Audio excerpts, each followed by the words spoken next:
What a lovely day!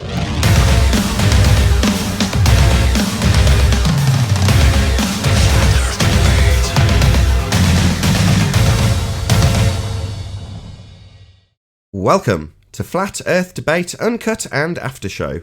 I'm your host Nathan Oakley, and if you're new to this channel, or you've not done so already, how dare you, then be sure to subscribe and hit the bell notification icon to keep up to date with the Flat Earth Debate.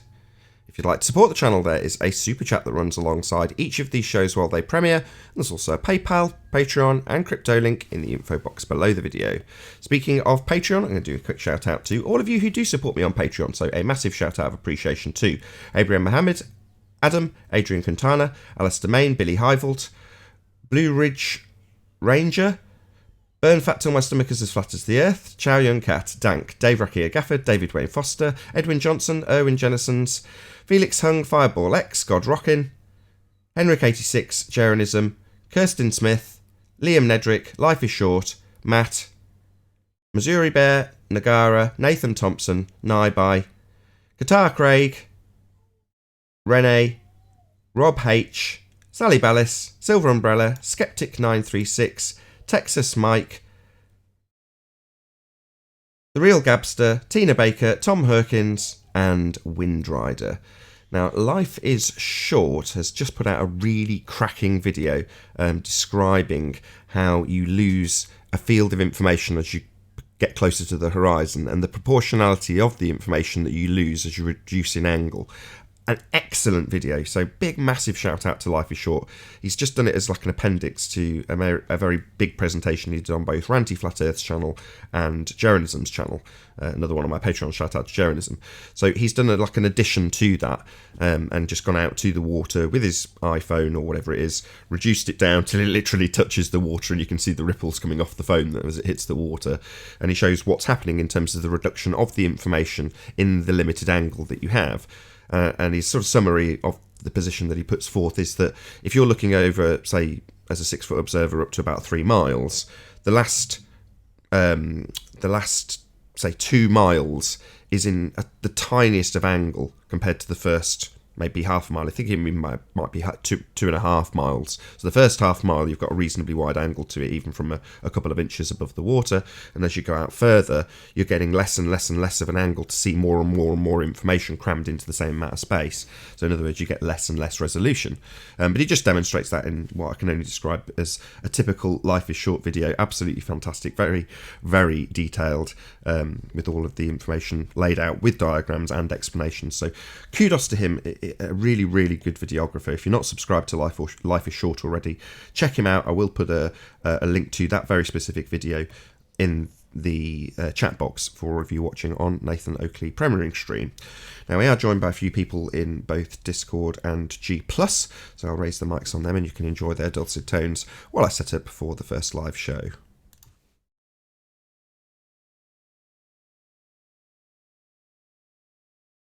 Right, I'm back now. All right. I was just doing some muted off mic singing. Although you were singing. although you guys didn't hear it because I was doing it for the intro for the audience's benefit only. I was talking about Life Is Short. Have either of you two seen his most recent video? No, I I haven't noticed he posted again. Okay, I might even go and nick it. I hope he doesn't mind. Talk amongst yourselves. I'm going to see if I can find it. I watched it this morning, and I just thought, what a cracking video. You know, I've got to be honest, his videos aren't the shortest.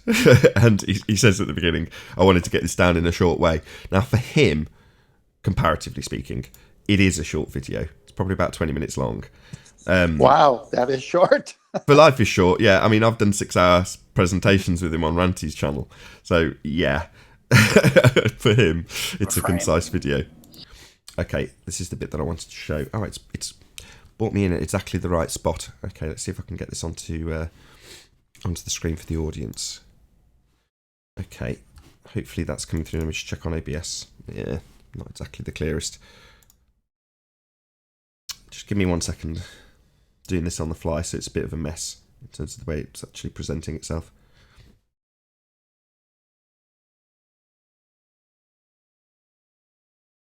There we go. That looks a bit better. Okay, so again, you guys can't see this, but in the intro I was describing how he's showing the amount of information in terms of distance in feet and how it reduces as you reach the horizon. So the amount of information that's crammed between each of these bars on this picture on screen now, till it gets till the most limited angle, and you've got the greatest distance in that most limited angle.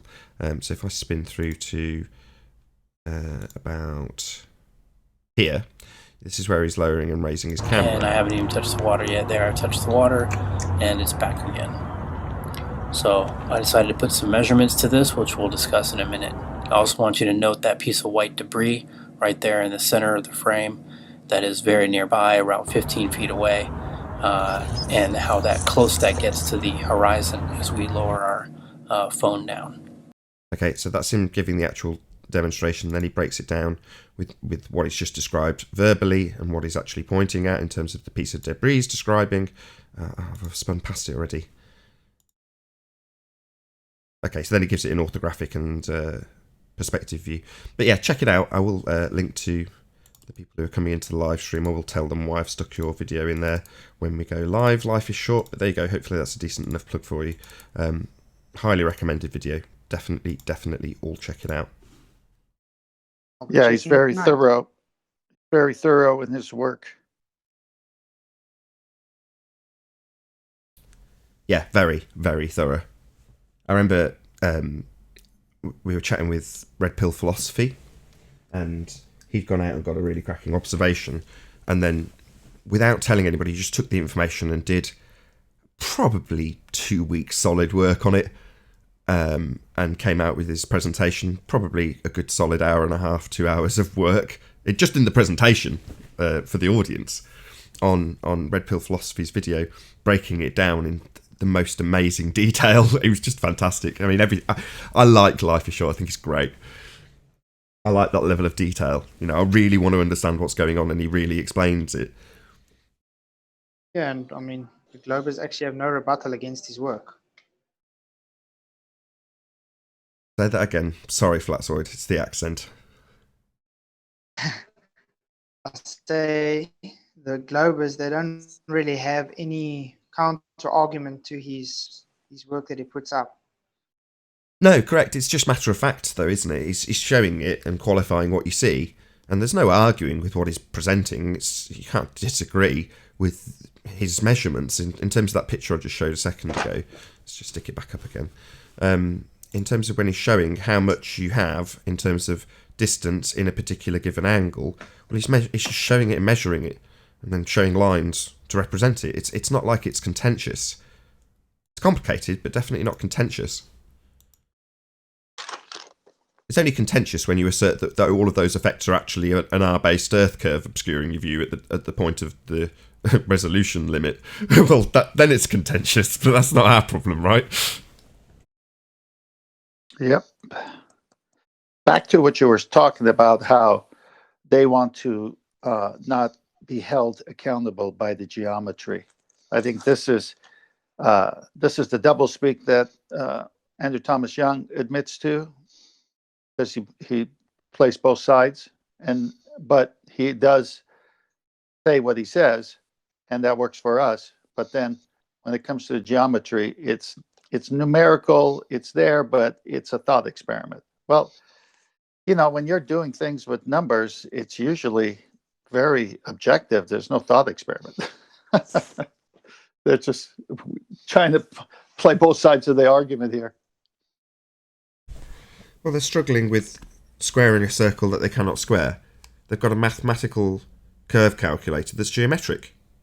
And in their calculator, it's a geometric horizon. It's just as simple as that.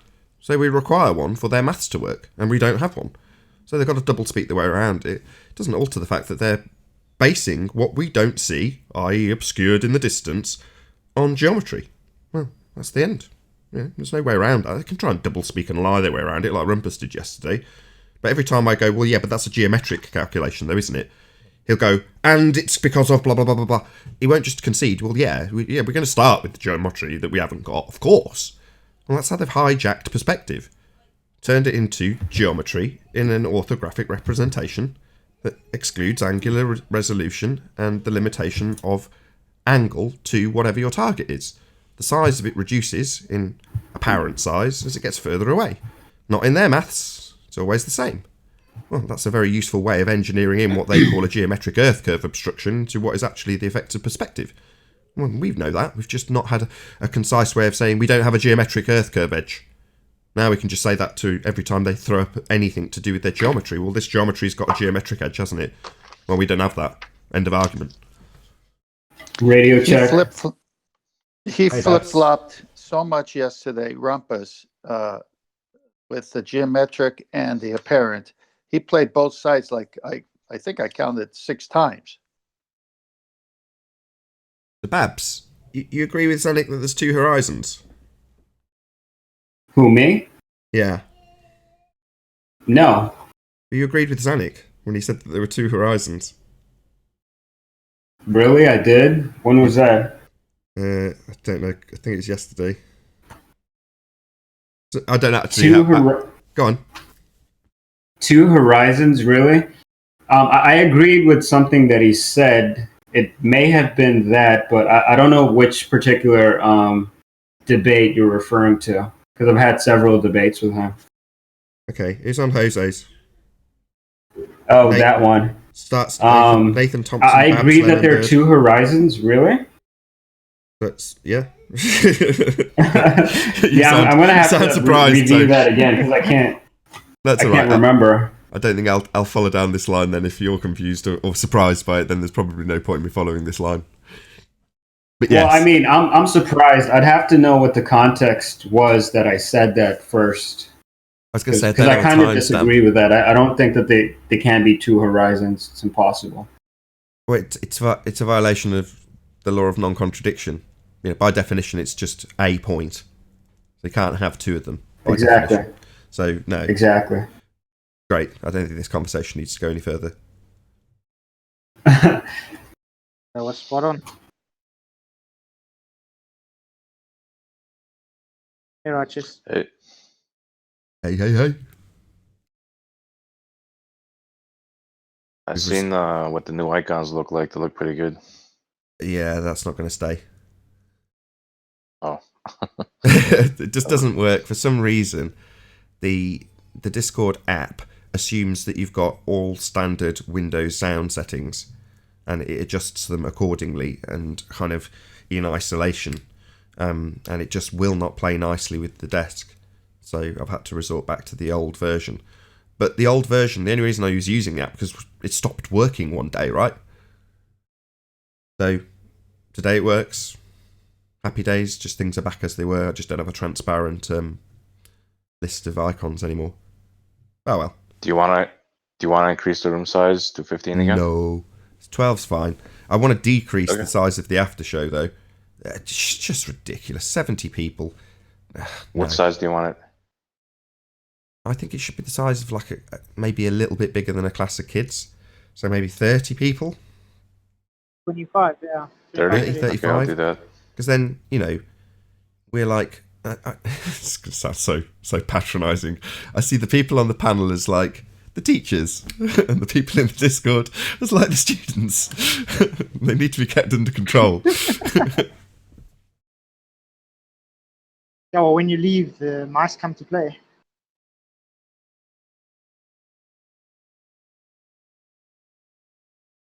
I'm really sorry. One more time. When the cat leaves, the mice come to play. Yes. When the cat's away, the mice come out. When the cat's away, the mice will play. One Blurgo in chat says, bendy crane refraction.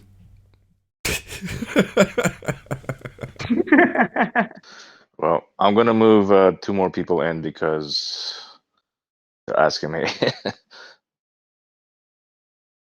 Yeah, we were talking before we started recording. They all basically go to Andrew Thomas Young's website, read his contradictory statement about the horizon having the effects of refraction, and then they just parrot it.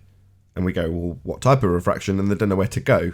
Because if they actually explored further into the same exact website, they'd find the bit that we cited, which describes the effects of refraction, one of which being looming, the one that will be applied to the black swan. and it has a contradiction within it. You can't have things moving with respect to something if that something is the thing it's moving with respect to. It's a non sequitur. So within that contradiction, you suddenly find that no, refraction doesn't cover you. Doesn't solve your little problem of having a geometric impossibility in the form of the black swan.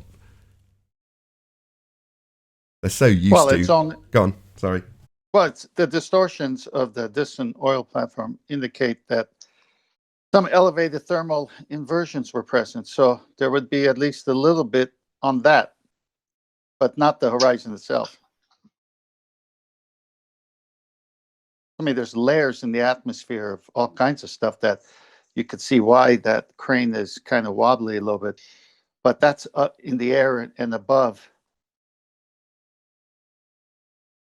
No effect to the horizon. Not in that picture.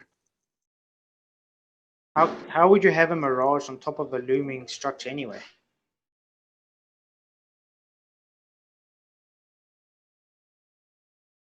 Well, I think that's why QE says, which refraction are you talking about? And then once you go to the 5 possible things that could be happening and compare it to that picture, you're left with the black swan. That's why it's over. Doesn't apply. I mean, to think that something at that distance isn't going to be somewhat, have some kind of effects due to the angle of resolution and the moisture in the air and everything else and the different layers from the deck of the ocean to where the cranes are. I mean, we see this when we're driving our car on the road, when it looks like way out in the distance you're going to be driving on a sea of glass or something. I mean, it's a joke. They're just not being honest with themselves at this point. Hi guys, can you hear me? Yeah. Hey, how you doing? Okay. Yeah, just going to say on the after show yesterday, or the after show, we were talking a bit more about the horizon not being able to be loomed over the horizon. Really, it's not just a flippant statement. It's actually, you see, the horizon is a concept, so it can never be loomed. You may use some sort of object to mark the horizon, but the moment you say the horizon is being loomed, it's no longer the horizon. It's kind of like, it's a weird semantic thing. It's no longer the geometric horizon, correct in your first statement. Yes, things in the near foreground could reduce the distance to the horizon. That's perfectly permissible with the geometric horizon, and perfectly sound and works, and it was explained yesterday by Highlander. Well, my horizon's only a mile away. Does that disprove the globe geometrically? Well, no. It's perfectly within the restraints of their geometry for it to be limited, i.e. before the distance. But it's limited by its own geometric physicality. In other words, it can't be beyond where it's supposed to be. That's a geometric impossibility. Now, while they might want to claim that it's looming, their model is based on geometry. So as soon as they rape their own geometry to move something physical into a non-physical location, it stops being the requirement of the maths, which is geometric. Ergo, they must have a geometric horizon. That's what their model is. Can I make a quick request? Wait, not yet. Hold on a sec, Babs. AI Overlord wants to say something quick and he has to take off. All right. Are you there, AI Overlord? Yeah, all I wanted to say was all I heard from the show yesterday was them arguing that refraction is the cause of the horizon. So they're basically conceding the point that optical phenomenon is the cause of the horizon. Yeah, absolutely. Their I swear that's all I heard them saying. You said it yesterday, and I picked up on it yesterday, and I was like, that's a very, very smart way of phrasing it. Precisely. The whole argument they're giving us is that we've got geometry to the obstruction or / horizon in the distance. That's the whole argument. As soon as they argue that it's optical, well, then it's not geometric. So the way you phrased it was incredibly clever, AI Overlord, yesterday. You said it twice as well. It definitely came through to the audience. Kudos.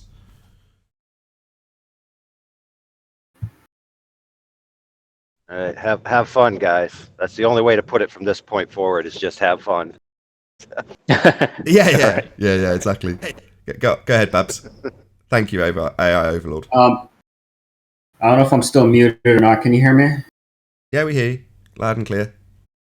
Yeah, I wanted to make a really short presentation. I was just wondering who I can send images to. Do I just send them to Righteous Force? If he's willing. Sure. Are you willing, Post it on Righteous live- Force? Yeah, post it on live stream.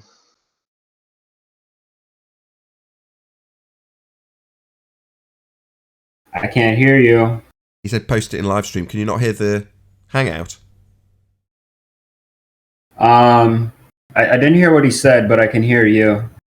Just try again, Righteous. See if he can hear you. Post it in live stream. Did you hear No, that? I can't hear him. Is he in Hangouts? Yeah, he's in Hangouts. I can't see him in Discord. No, he's in Hangouts, but you should still be able to hear him. Can you hear I me? can't Babs? hear him. I heard him. Maybe this happens occasionally. Just maybe disconnect from Discord, refresh the page you were watching it on, go back into Discord, reconnect. Okay, I might not be able to come in because it's maxed out right now, but I'll refresh. Okay. That may not work, but we'll see how it goes. I'll just squeeze him back in if he enters the after show. Yeah, I think It shouldn't So work basi- because it's your line. Like, if he can hear you, he should hear me. No, sometimes in Discord, it'll literally drop one of the participants. So everyone will be talking to each other. One person will start talking and someone will just start over-talking them for no reason, not to be rude. And it's because literally that one person in the Discord server isn't connected to others in the Discord. It's really bizarre.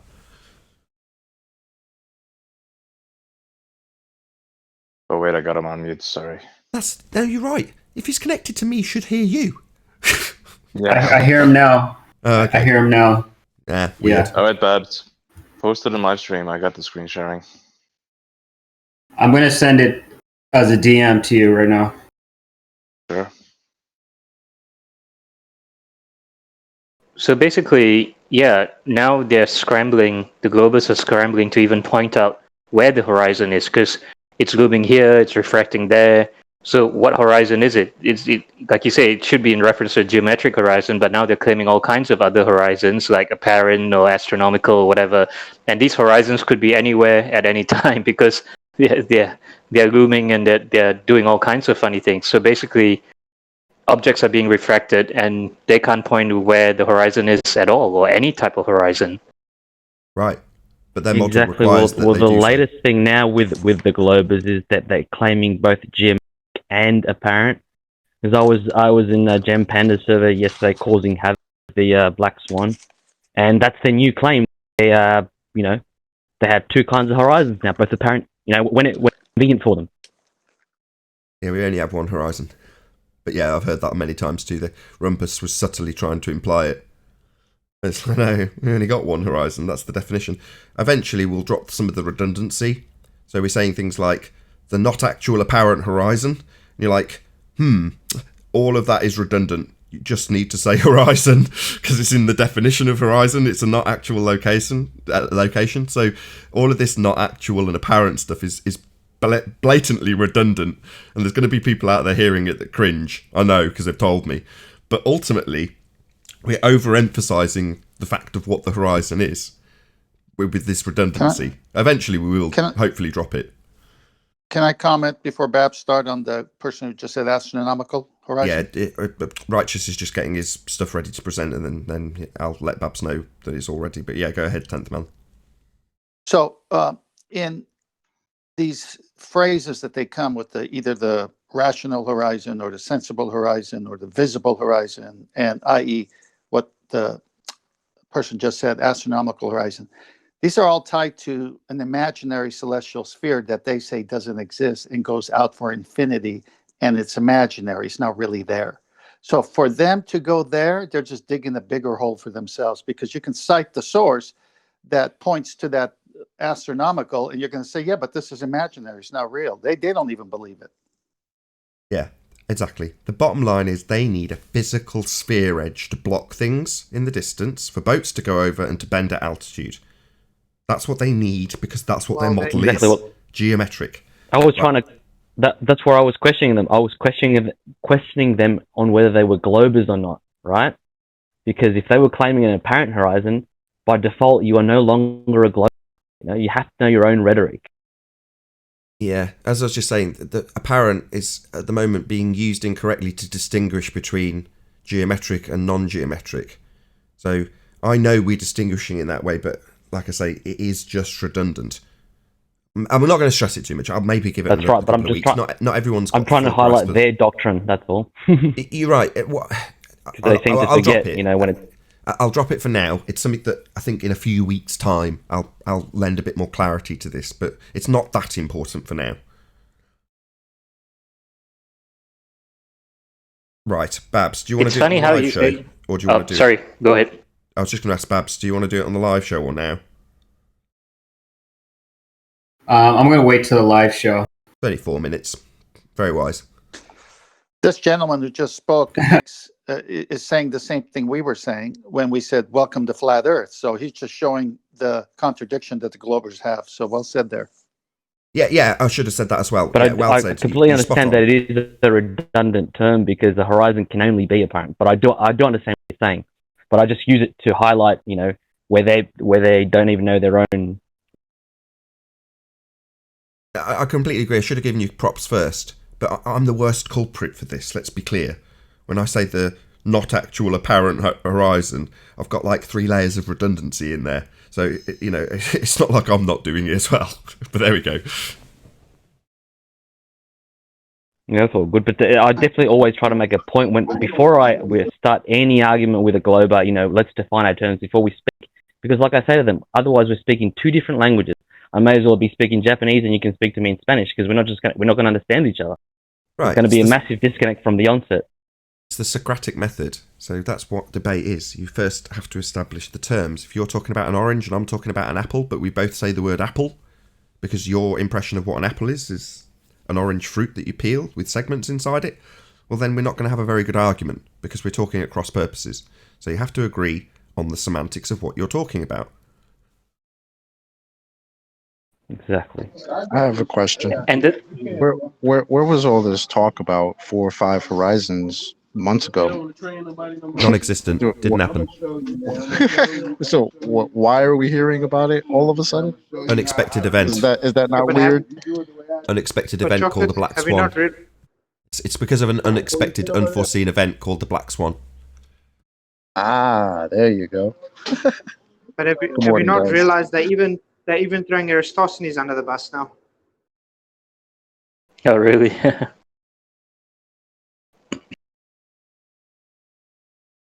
One more time. Who's getting thrown under the bus? That was just a cut of the mic, not your accent. Say again, sorry. Aristophanes. Oh, right. Yeah, of course. There's a lot of things that are going to get thrown under the bus in the trenches. You just got to keep focus on the fact that the original rhetoric's never going to change. They're claiming geometric obstruction. That's it. It doesn't matter what they say down here in the trenches, because like with Coriolis, they'll flip-flop to something that's completely contradictory to their actual rhetoric, if they think they can win an argument and confuse the audience down here in the trenches. So don't be surprised if they start arguing for optical horizons now, the very argument we've been trying to convince them with when they just go, ha ha ha, fluffspective. It's like, yeah. You weren't exactly anticipating you arguing for that now, were you? Bet you wish you hadn't ridiculed it. But there we go. They will, because it's the trenches. They're already doing that because before it was the Earth curve that obstructed the boats, and now it's perspective. Yeah. Well, their calculator omits perspective. It's hijacked it, turned it on its side, put it in orthographic view, removed all angular relationships to target and observer, and called it geometry. So it's the geometric Earth curve obstruction that's causing things to be blocked from bottom up, and here's the geometry that shows how it's happening. The physical edge of the sphere is what's blocking it. That's what the geometry of their mathematics is always going to be. It's not going to change just because they're going to have to suddenly flim-flam around it here in the debate. They're screwed. We know it. They just don't appreciate it yet.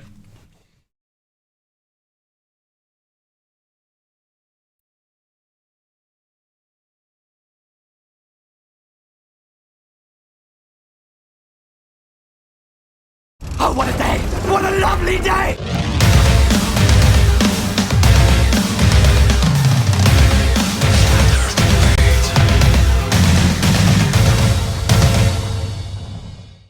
welcome to Flat Earth Debate Live. I'm your host Nathan Oakley, and if you are new to this channel, or you've not done so already, then be sure to subscribe, hit the bell notification icon and join button if you'd like to become a Nathan Oakley 1980 channel member and keep up to date with the Flat Earth Debate. If you'd like to support the channel, there is a super chat that runs alongside each of these shows while they are live. There's also a PayPal, Patreon and crypto link in the info box below the video. Most importantly, if you'd like to join the discussion, simply mute the page you are currently watching, then click the link in the info box below this video to join the panel and express your views on the nature of Earth. If you do join, please don't swear. If you do, you'll be ejected, and if you are, please don't try to rejoin the stream using sock accounts. You'll be warmly welcome back on the next stream. Please also share the show on social media.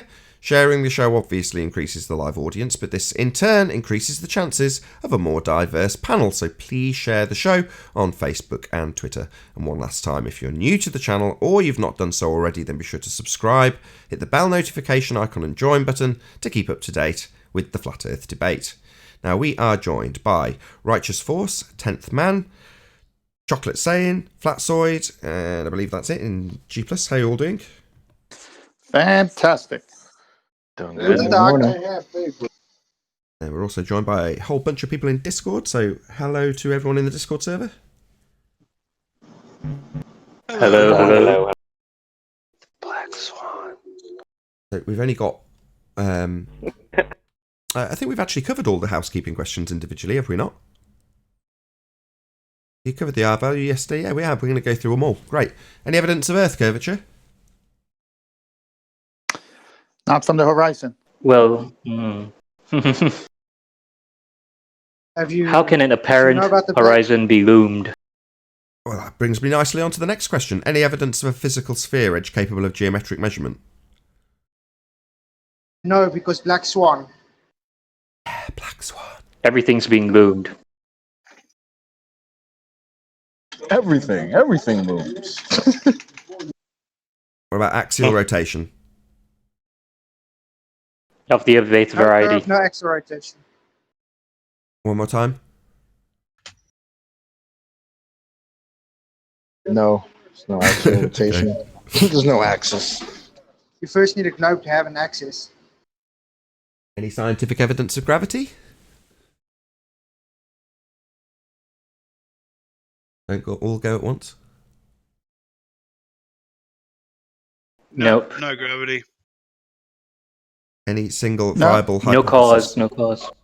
Any single viable hypothesis from any of the fields of astronomy, cosmology, or astrophysics? No, because they're all just assumption based. Nothing. Not scientific. Any evidence of the distance to the sun? What's the sun? They No can't idea. even measure the horizon. Any evidence that you can have gas pressure without the necessary antecedent of a container? Definitely not. Propane and propane accessories. Yeah, the containers. Nuclear reactor. Any evidence of a self-perpetuating molten iron core at the centre of a presupposed spherical Earth? No, they're definitely given up on that. That one's gone. That's gone bye-bye. It's a shame, really. I really like telling the story of Theia smashing into Earth at a glancing blow and depositing its molten iron core in our molten iron core, and then the debris coalescing into the moon. Such a beautiful story. And it's true, because they made it up themselves. Yeah, it's a cool story, but they don't even bother with that anymore. Any Doesn't evidence? even make some sense. sexual connotations to that, to be honest. Smashing in, depositing things. It's all very dramatic, isn't it? Any evidence of the R value, last but by no means least? Earth radius. The R value. It's just an assumption. Well, they say the Earth's not a perfect sphere, so the apparent horizon and the geometric horizon can be doing whatever it wants to at any time because we're not in a perfect sphere. So what is the R value anyway? It's not my claim. It's a presupposition they insert into their mathematics. Not my problem. Well, up to this point, they had a radius. Now they're saying, well, don't trust our radius because of the black swan. Yeah. The apparent horizon. Someone said yesterday the radius could be different. Yeah. Say again, sorry. Go ahead. Someone was saying, not Highlander, but I don't know who. They were saying, are you sure the radius is that? Maybe the radius is different. Maybe the actual geometric horizon is not 1 mile or whatever where it should be. Maybe it's 2 miles or 9 miles at that particular point on the Earth, or who knows what they were saying. That the Earth is much bigger, or who knows what. Yeah, he's claiming flat spots and crap like that. Well, that's fine. I mean, they're essentially claiming the geometry has changed. So they still want to reify a not actual location into the physical leading edge of a sphere. They're just saying that the R value that sphere would be based on is considerably larger. Well, obviously nothing then works on the sphere, and the R value which they claim we're supposed to be governed by physically because we're on a sphere is no longer applicable. Yeah, that's kind of model breaking claim for somebody who thinks they live on a sphere. So we win.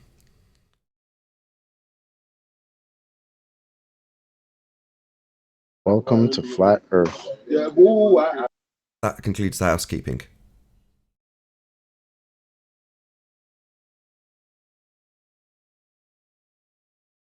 I think this debate was won well back at the start. It was just a matter of technical information to clarify it since then. Shout out to Awaken Narrative. It says Black Swan Lives Matter. Thank you very much for the super chat, Awaken Narrative. Really appreciate your support. Well, they were poo-pooing our arguments when we said we still see too far to be on the globe. So explain why we see Chicago if it's supposed to be on the other side of the so-called edge. And they came up with their little things. And all of a sudden, the Black Swan says, look, I'm the stage for everything that could ever loom or not loom. Why am I here? Well, that's what happened, right? We just asked a different question, right? Because for years we've been talking about boats and buildings and all these things happening at the horizon. Did we ever ask why is that horizon where it is? Because that seems to be the question that they can't answer. That's what seems to have changed. Like, why is that horizon that should be at 1.2 miles further than 9? And they can't answer that. So I think just a slight change to the question that we asked them has completely destroyed them. And now they're starting to catch up. Yeah, well, Sorry, we got refined arguments. They don't. So they were claiming miraging and so on for the Chicago skyline, which obviously apparently the anchorman or whatever the weatherman retracted. So they're not even saying miraging anymore for any of this, right? They're just saying looming or stooping or whatever. Are they anyone using miraging?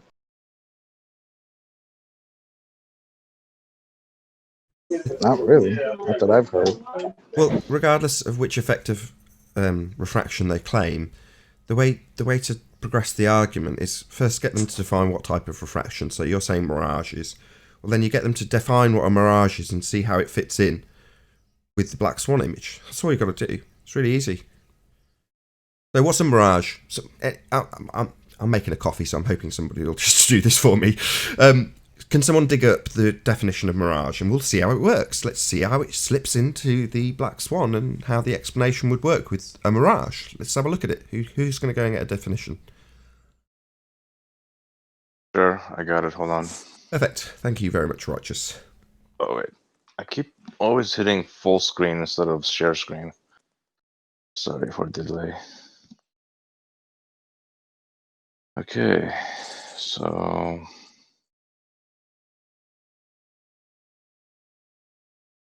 Is this one fine? An optical illusion caused by atmospheric conditions, especially the appearance of a sheet of water in a desert or on a hot road caused by the refraction of light from the sky by heated air. I've got the 5 effects here in front of me. Okay, but let's just see how... So, who was it that was it Babs? or was it Earth-shaped investigator or Black Swans Matter? Who was it? It was me. That's not me. No. Swan-shaped investigator. Swan-shaped investigator. So, if you can put your globe head on, hopefully I'll get Righteous to repeat the definition, and if there's anybody else with one, fine, we'll get two.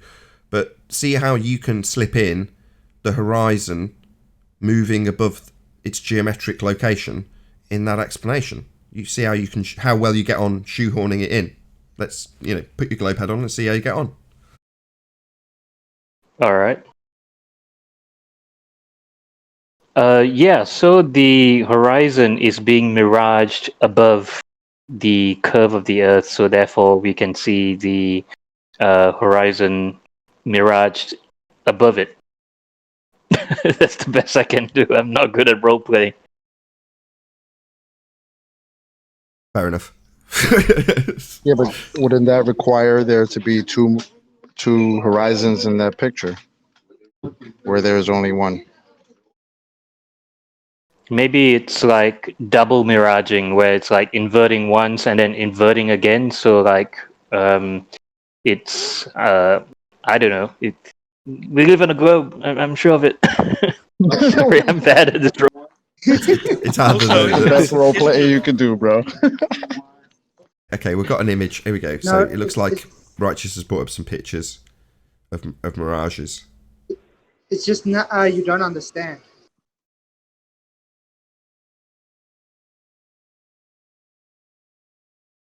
So the question I'm is, ready to go whenever you are, Righteous. hang on. The question is the horizon miraged? Mirage is shown an extra image or images of the miraged object. Is there an extra horizon in the Black Swan photo? No.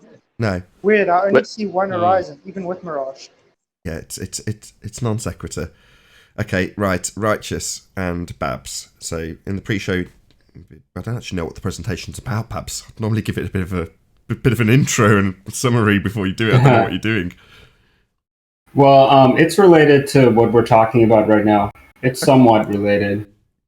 Fine. So you're on screen, ready whenever you are. Right. Okay. So we've heard on several occasions that bottom-up obstruction is impossible on a flat Earth, but we know that this couldn't be further from the truth. So in order to understand how things can be obstructed on a flat Earth, we need to understand perspective. And we also need to understand eye level and how our eye level is related to the horizon line that we see in the distance. Okay, so if Righteous Force, let's see what he has on screen right now. Could you go to the image that I sent that's just text? Like it's just a paragraph of text? Then we'll go back to this one. Okay. All right, it's up. So you always see the horizon line at your eye level. In fact, if you change your eye level by standing up or sitting down, the horizon line changes too and follows your eye level. Your eye level always follows you around everywhere because it's your eye level. If you sit on the floor, the horizon is at your eye level. So this is a fact, and we've heard the ballers say, have contradicted this and say that the horizon is never at your eye level. It's actually lower than your eye level, but that's not true. And I'm going to use this definition to explain how we can have bottom-up obstruction on a flat plane. So if you could go to the previous image, Righteous.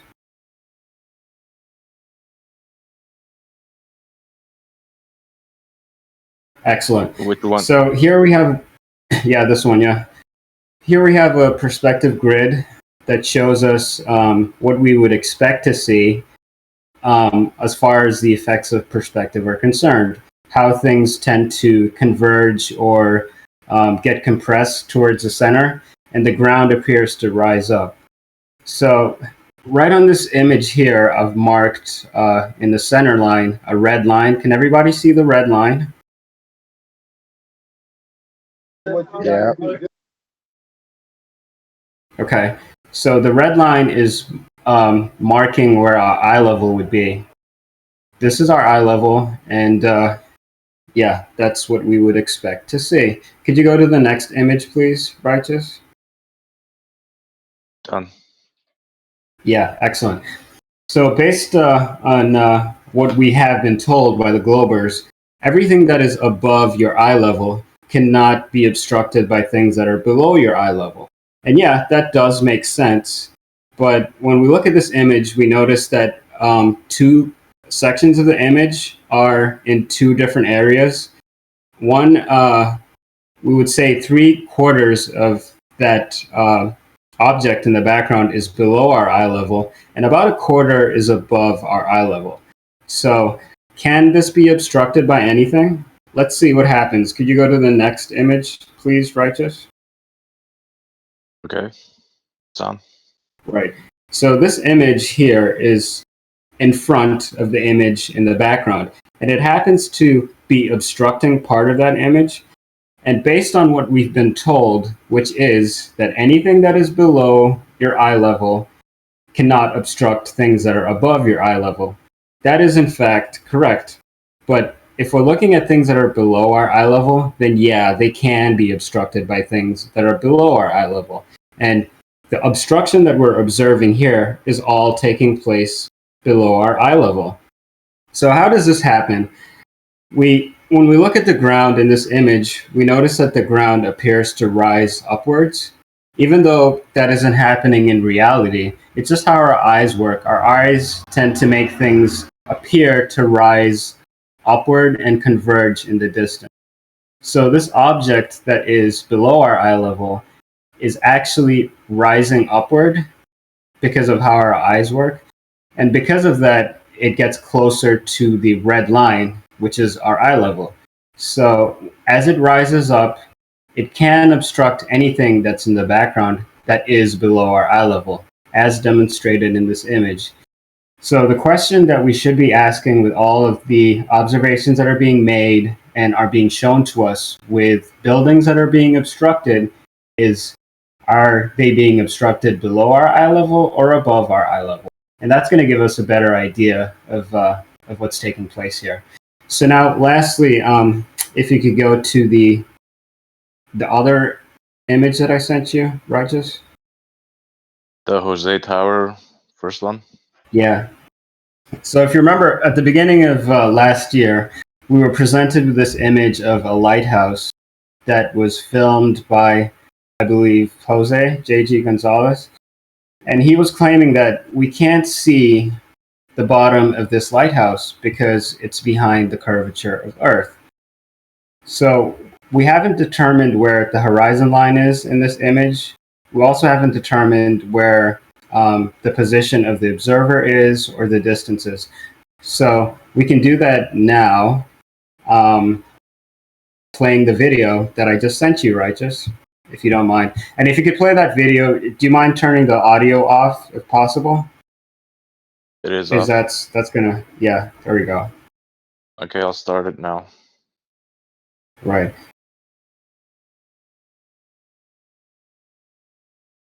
Right, so as we can see here, he's just showing us where everything is located on this map, which is going to include his position as well as the lighthouse's position and the distance. Now, the key thing I want you to note here is that the lighthouse is on land, and pay attention to the amount of things that are on land that are in front of that lighthouse that can cause obstruction. There's a whole ton of things that are in front of that lighthouse that could definitely cause obstruction. And this is a location where he's observing it from, right here.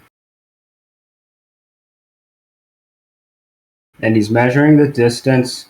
I'm looking at this on the YouTube video, so it's probably not synced up perfectly, but I'm sure you can get the idea of what I'm talking about here. So it's approximately 4 miles away. So we can see that there are trees and there are houses and there are buildings, and there's all kinds of stuff in front of that lighthouse that can cause obstruction from the bottom up. Not to mention that there's water in between him and that lighthouse as well. And that water has swells and waves that can also cause obstruction. So these are things that you need to keep in mind when making these observations. And the key points are, where is the horizon line? And are the things being obstructed above or below the horizon line? And that's going to give you a better idea of how to interpret what we're looking at. All right, that's all. Thanks, Righteous. Thank you very much, Babs. Good presentation. I'm also going to do another shout out to another YouTuber who's called Life is Short, who I plugged in the pre-show. So I'm going to stick his link in the live stream chat so you can go and check out this particular video, which is Appendix A, a concept for vision. That's the name of the video. So go and check that out. But he's essentially describing something very similar to what you've just described in terms of what you get in terms of your vision, how it lays out. So again, I'll describe this in the pre-show. Go and subscribe to Nathan Oakley channel if you want to hear how we describe exactly what's being discussed by Life is Short. And as I say, there's a link to his video. But thank you very much, Babs. That was great. No worries. Hey, Brian. Hey, Nathan. Hey, everyone. How are things? Shout out to Alexander, who says, there can only be one P's horizon. One P's horizon. There can only be one PS horizon. There we go. Got there in the end. Also, shout out to Theo Megawerty, who says, globe arguments. Gravity, radius, rotation, refraction, reification. Grrr! Thank you very much for the super chat. And then also shout out to All People, Free People, who's one of my Patreons as well. Thank you very much for the super chat. He says, ban P Mars. I'll keep an eye on him. I'll see what he's doing. Thank you very much for the super chat.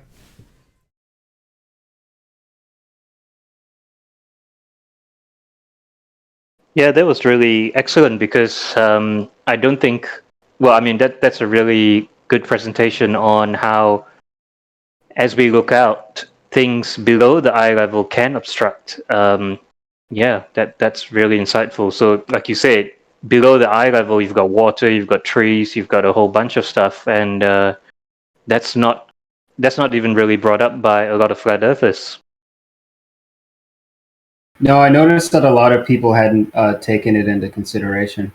And I just decided that I needed to point this out. Perhaps, I mean, other people have talked about it. I just haven't come across it yet. Yeah, Ranty has.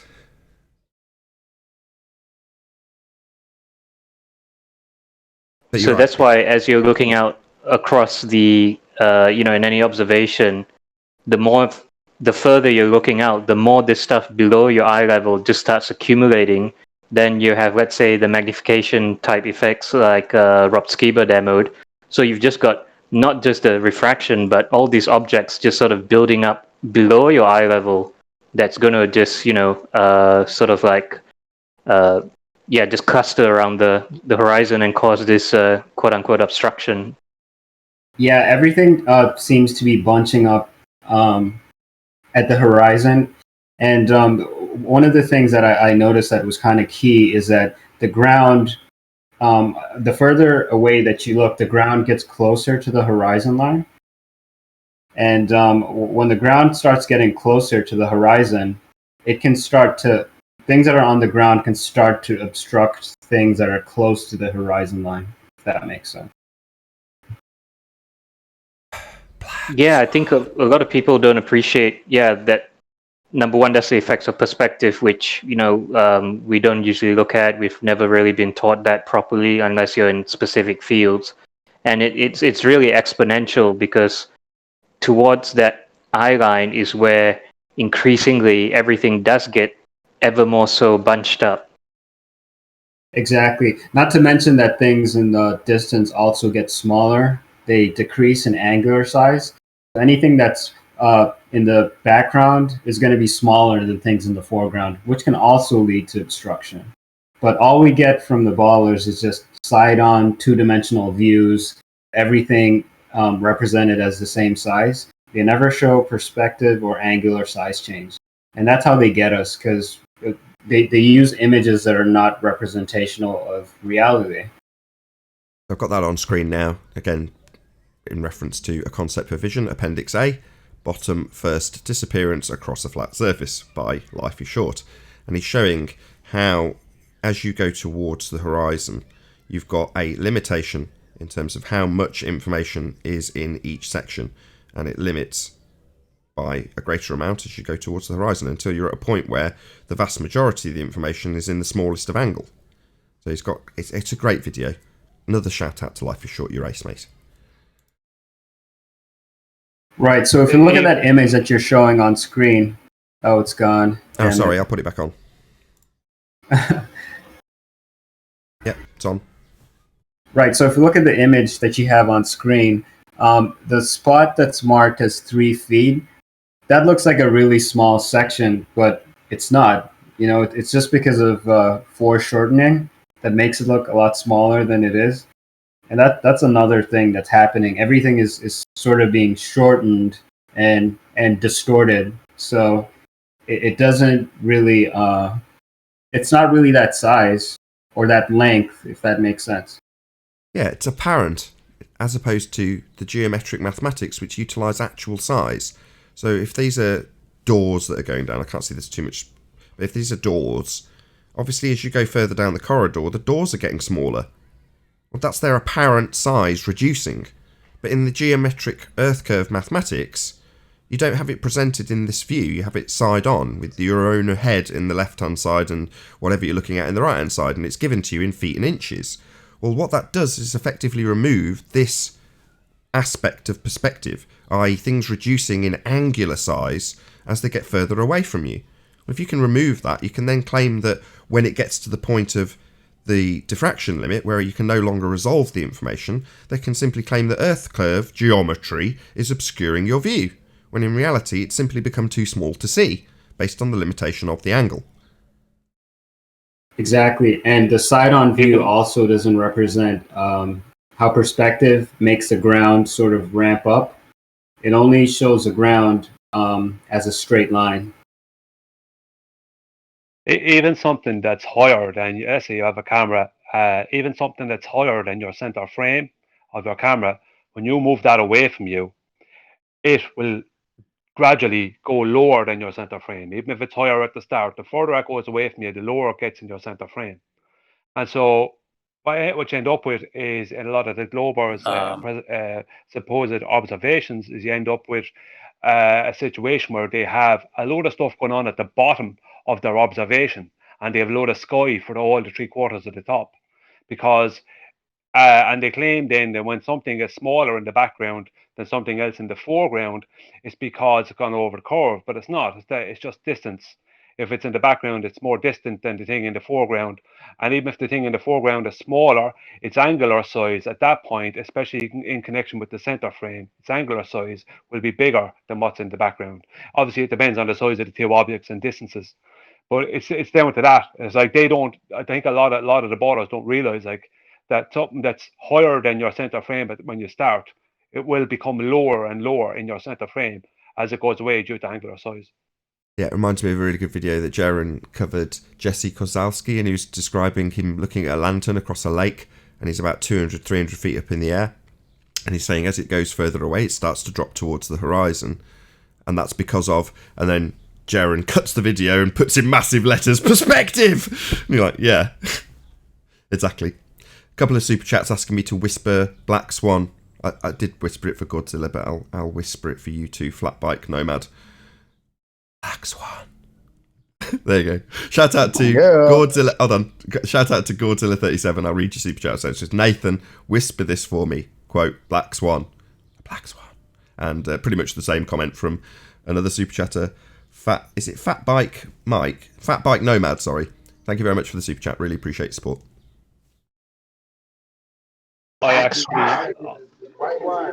I actually had a thing with Jesse Kozlowski himself. He spent about 4 days sending me different links to different things, because I challenged him on the whole angular size change thing, because he had a video where he had his theodolite set up at about 5'7" or something like that in height, and across a body of water. I'm not sure if it was a lake or river at the time, but it was a couple of miles across, so it's probably a lake. he had another pole set up, and it was there was a mark on the pole that was exactly at the top of the pole, was exactly the same. This mark was exactly the same as his center, height wise, off of the water, exactly the same as what would be the crosshairs on his theodolite. Yeah, exactly. And when he was showing is that when his theodolite was showing that he said that's the curve of the earth, and I said to him, no, I said it's angular size change, and I said you don't take that into account when you're doing surveying. And he says, well, blah blah, you know what it is, and blah blah blah. I spent 4 days, and he had to admit to me in the end that it doesn't get taken into account. No, so they're dealing with geometry. That's our whole argument. This is why we're at the point where we're sitting pretty. We've won. Now this argument between you or between Jaron and Jesse is the crux of the argument. You're saying geometry, we're saying perspective. It's just that simple. But when we can hold them to task on what their geometry requires, a geometric horizon, and disprove they have one, it's game over. That's Black Swan.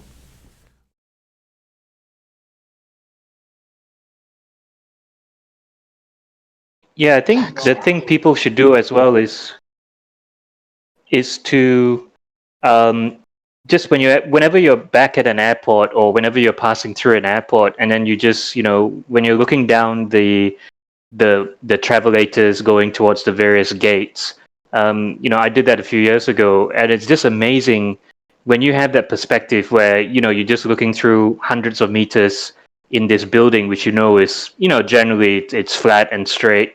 And just to see everything compressed so fast in front of you, it's something you never really noticed before.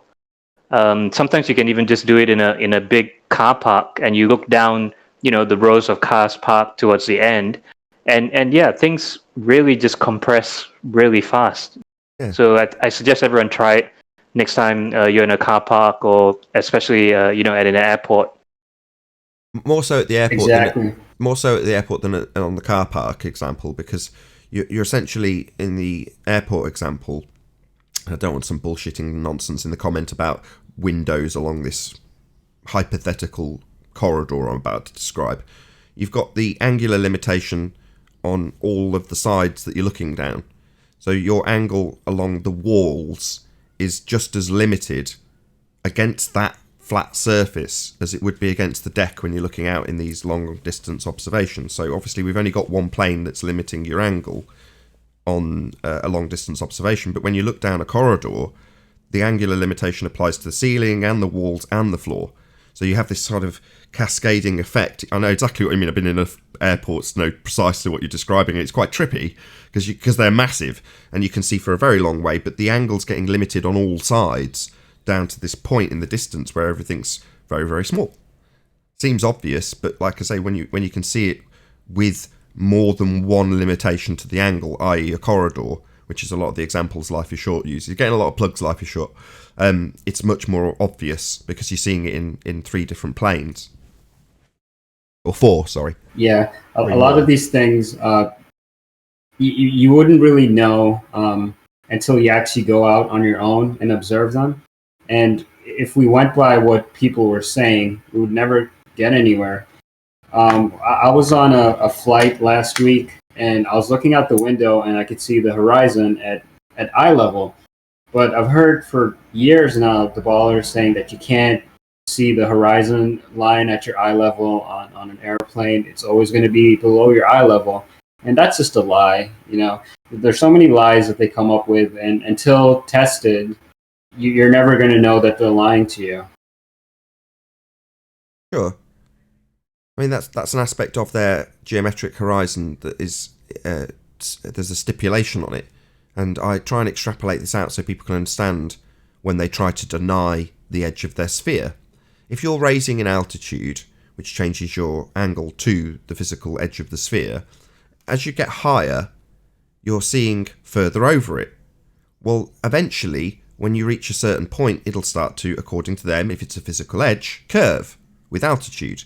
And if you go up even higher, you get to the point where they're in a second law of thermodynamics violation and they can see the entire edge bent, circular.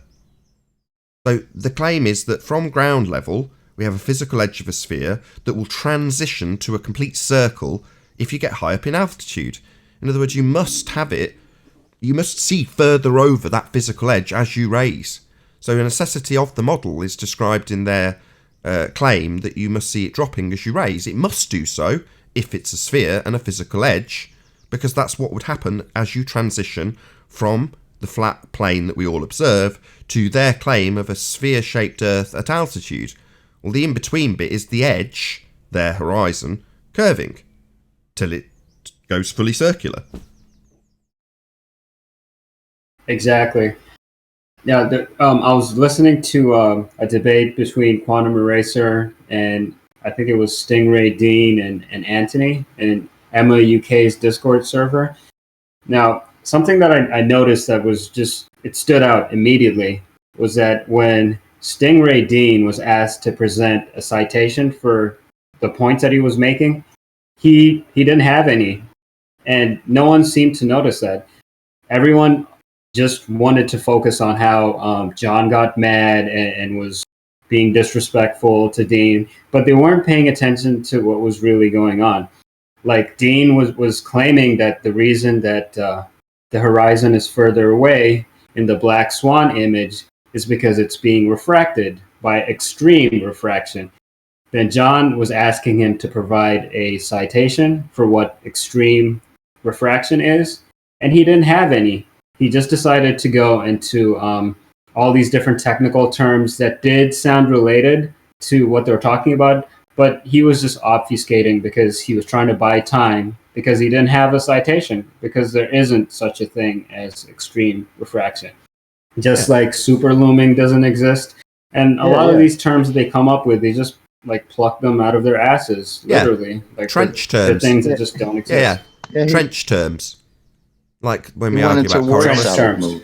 Yeah, trench terms. We're in the trenches. They'll just make up shit, pull it out of their ass to explain a problem that they've got. It doesn't matter whether or not the trench term conforms with their actual model or not, or if it's got a definition or not.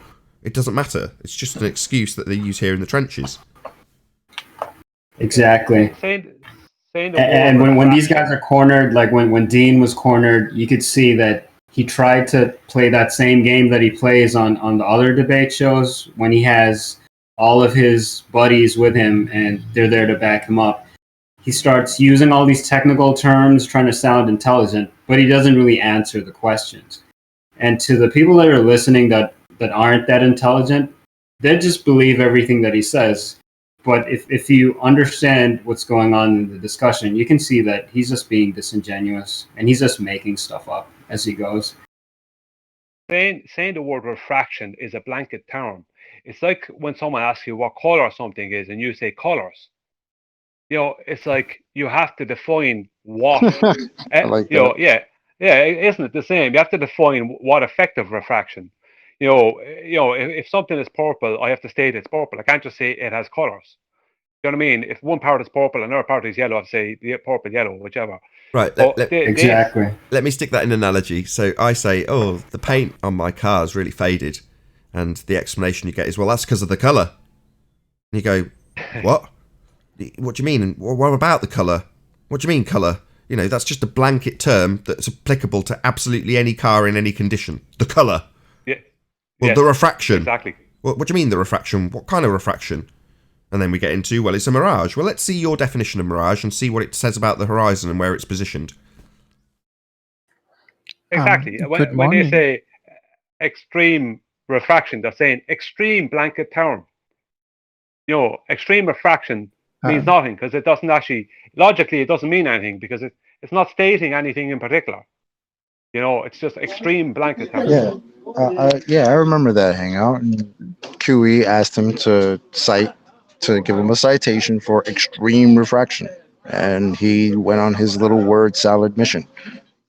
I know exactly. Then he proceeded to block and mute QE and play a victim, and he was like, "Oh, QE's so disrespectful. He's being so mean to me." And all of this is just tactics. Like, he couldn't answer the question, and it was so obvious.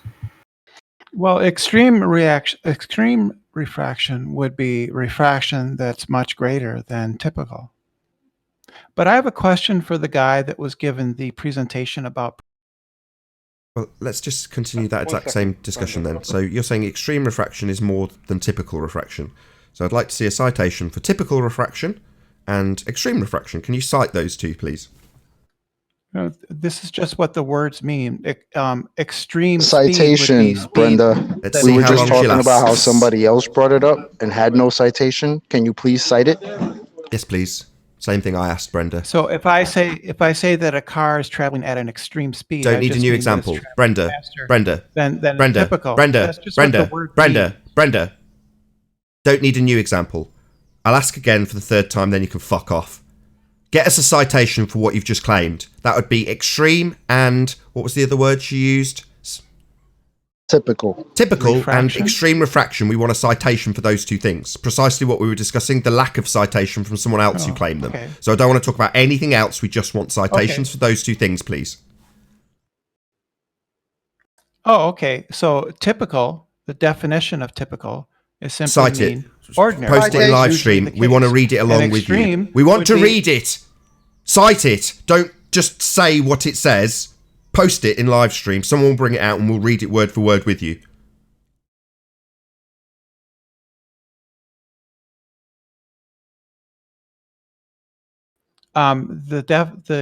Sorry, have you posted it in live stream? We're going to be reading it with you, Brenda. Don't talk. Say, first words out of your mouth are going to be, I've posted it in live stream. Here's the definition of typical refraction, and here's the definition of extreme refraction. They are from this place. Here is the specific section I want you to read along with me.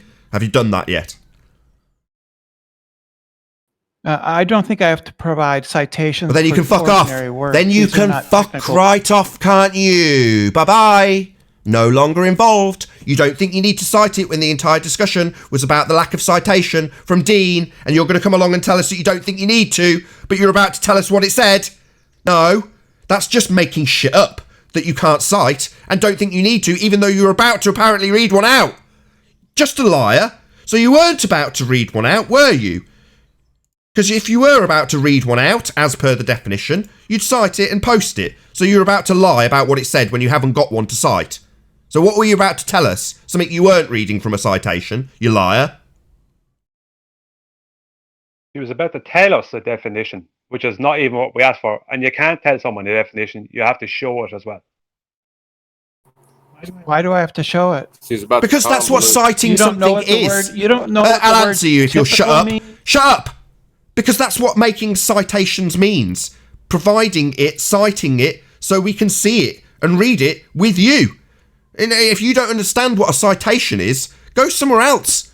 Go to some pathetic debate where they don't know what that word means. If you don't know what a citation is, sod off. Weird. Not even Do I have to Google has provide a citations cite on for this. if, and the? We haven't asked you that. We haven't asked you to cite the. We've asked you to cite. Yeah, I don't, and I I'm don't still have talking. to give a cite. Don't for bully the. me, bully boy. I'm still talking, bully boy. Yeah. And I don't have to don't give a talk when cite I'm talking, for bully boy. typical. Don't need to censor me, bully boy. The I discussion don't was about have to the give a bully boy. cite. Stop I don't talking have when to I'm give a talking. cite Stop it, for bully boy. Stop extreme it, bully or boy. Don't typical. censor me, bully These are boy. common Stop bullying me, words. bully boy. Citation Stop is- bullying me, bully boy. I'll carry on when you shut up, bully boy. Stop interrupting me, bully boy. I'm going to talk unimpeded, bully boy. We've discussed the specifics of a lack of citation. Something we've challenged you to do specifically to make the point that you wankers don't cite anything. And now you're telling us how you don't need to, making our point quite clear. So, if you feel you don't need to, you're making the same point that we made with Dean, that you don't bother. You just pluck stuff out your ass, claim you're reading it, tell us what the citation is, but you haven't actually got one. Liars, all of you. Do you have a citation for a citation? Why are you asking for me? Nathan? Why are you asking me for something? Well, you need to. Well, give don't stutter. Why are you asking me for something? You've said super looming or whatever the bloody You have to bullshit give you me a made up. citation Shut for up! the words. Shut the fuck up, bully boy. Give me You a said a citation for claim looming. of a type of refraction. Don't ask me to cite something. I'm not bloody claiming anything. You've come in and claimed this type of refraction. Give me a citation. For I'm shut not up. claiming Can you anything, give me bully a citation boy. for shut up, I'm Nick? not claiming anything as she talks through me again, bloody bully boy. You're making the claim, bully boy. Can you I know give me a you want to just citation barge in here, for bullying? bully everybody with your total bullshit, and then railroad everybody by talking through them.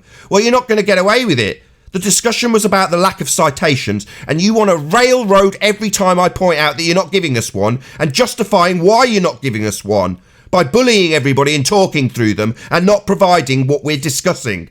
The very thing we're discussing is your lack of citation, and you haven't given us one. You lied, pretended to read one out, told us what it says. Liar. You haven't got one, you've just made it up. And then when we point that out, you bully us and talk through us and censor us because you don't want it highlighting that you're a liar and you've just made it up. The very point we made about Dean. She's only in here to look for attention and cause havoc. That's all she's here for. The definition of extreme is very... Yeah, so get us extreme refraction. Definition of extreme refraction? Silence, because she's just defining the first section of what she's claiming. Extreme refraction. We don't need a definition of extreme. Term. We don't need a definition of extreme. It's in context with the specifics you're claiming for Black Swan, same as Dean was. That's refraction, not extreme. What, you want to segue away from the actual claim you've made now? That we've got this thing called extreme refraction you haven't got a citation for, but will pretend to read one out whilst telling us what it is when you've made it up. These are not technical terms. They're just bullshit words. Terms you've made up because you're not citing them. That's the point. Don't tell us what they are. You haven't cited anything. What, the bullshit you've made up's not a technical term. Like we care. I was just wanting to ask the guy with the other guy that gave a presentation on perspective. I wanted to ask him a question. I don't care. You came in and we were specifically talking about how Dean didn't have a citation and then ran a load of obfuscation and distraction techniques rather than citing anything. You pretended to read out a citation about this type of refraction. And then when we said, can you post it? You said you don't need to. Highlighting the fact that you just lied when you claimed to be reading one out and describing it. That's what you did. You lied because you don't have one. Now you're justifying it, saying these aren't technical terms. No. What aren't technical terms? The words that you're using as opposed to the citations you're providing, because you haven't provided any. You've made it seem like you're reading one though, haven't you, you liar? Ordinary refraction or typical refraction would be the kind that you see every day. Citation, please. Citation, please. Citation. Don't keep babbling. Cite it. Give a citation. Don't babble indefinitely with your word salad diarrhea. Cite it. Don't tell us. We don't want to know what you think. Cite what? We don't care what you think. You're just one person. We want you to cite it. Nathan? Why do I have to give a cite? You don't have to. It just nicely highlights our point that you never do and you just make shit up. So you don't have to, because it makes our point for us. Thank you for not citing it. It makes our point that you're all disingenuous liars and will pretend you've got one and say this is what it says when you haven't got one and you're just making it up as you go along. Thank you, Brenda, for not citing it as per our example and discussion about Dean. Thank you so much that you will interrupt me like the bully boy you are while I thank you for not citing it and making our point. You don't have to talk through me, bully boy. I'm thanking you for making our point by not citing your bullshit. Thank you, Brenda. We don't need anything more from you in this regard. We don't need your musings about what you think this type of refraction is. We don't need any of that. I wasn't the last time she actually tried to cite something, it actually destroyed her own argument. So that was great. So I see why she doesn't do that, because she doesn't even know how to. Hey, Life is Short. Brenda. See, Life is Short is on. How's it going? Hey, what's up, Life is Short? Quantum Eraser, have you figured out whether modus tollens is inductive or deductive? Have you had a chance to look that up to figure it out yet, Quantum? Sorry, is this the second-hand obfuscation show? Is this just second-hand obfuscation? What? Yeah. What argument is? Do you sense that I'm about to actually ask you the real question, which was, why is the horizon in a position that's geometrically impossible for your sphere Earth? That's the question, not about the type of logic. Silence.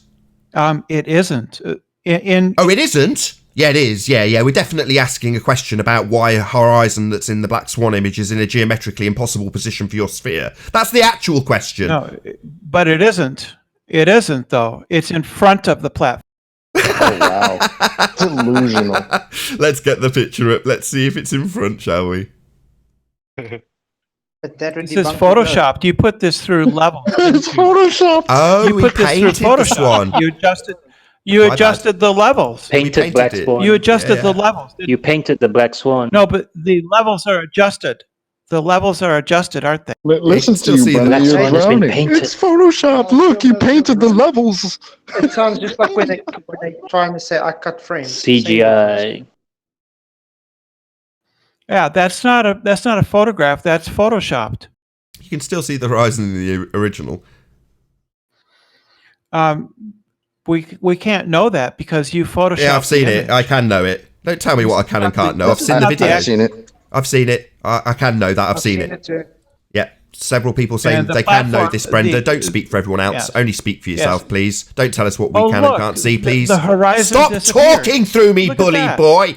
Oi, bully boy. Can you not hear me talking? That means you don't get to bully me, The bully boy. horizon is in Stop front bullying of me, the bully platform. boy.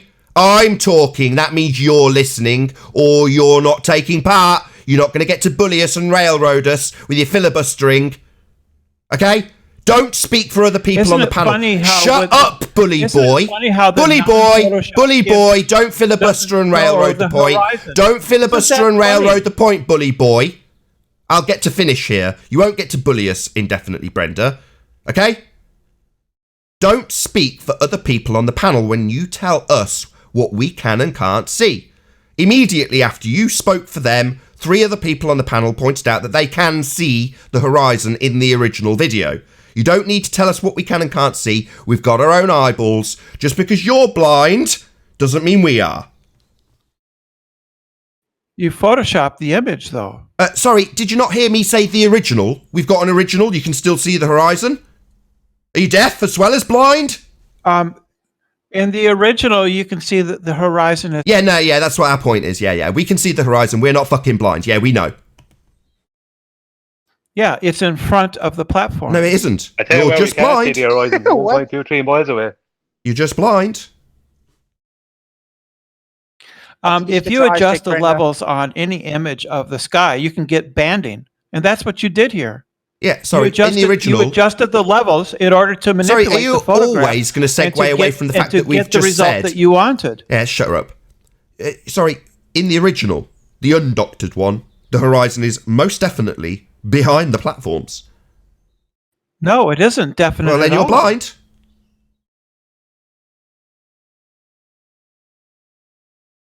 Are you saying that they actually copy and pasted an extra horizon in?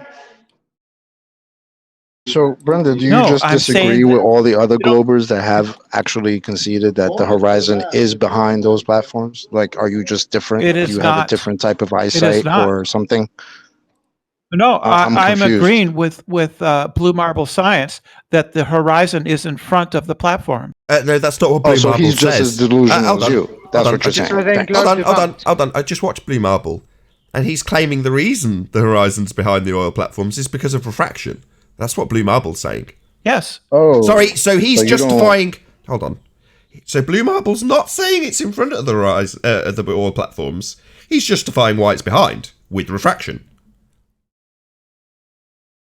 No, he's not. He doesn't say that the horizon is behind them. Yes, he does. He shows says it, the and then he horizon- justifies no, the reason with refraction. He even plays QE very specifically laying out the modus tollens argument about where the horizon is. Then he justifies it with refraction. So not only are you blind, you are also deaf, and you can't comprehend what Blue Marble's actually said because he's not backing your bullshit about it being in front. He's justifying why it's behind. You moron. No, Yes, you moron. That's what he is doing. He justifies it with refraction. That's how he explains the black swan image. He justifies the horizon being behind with refraction. He doesn't specify what type, because he's a moron like you. But he definitely isn't backing your nonsense blindness. No, he doesn't Brenda, say so that. He does he says know that you're clearly running that around the horizon misrepresenting is his in position? front of the platforms. So why does he justify why it's behind with refraction then? He doesn't. Really?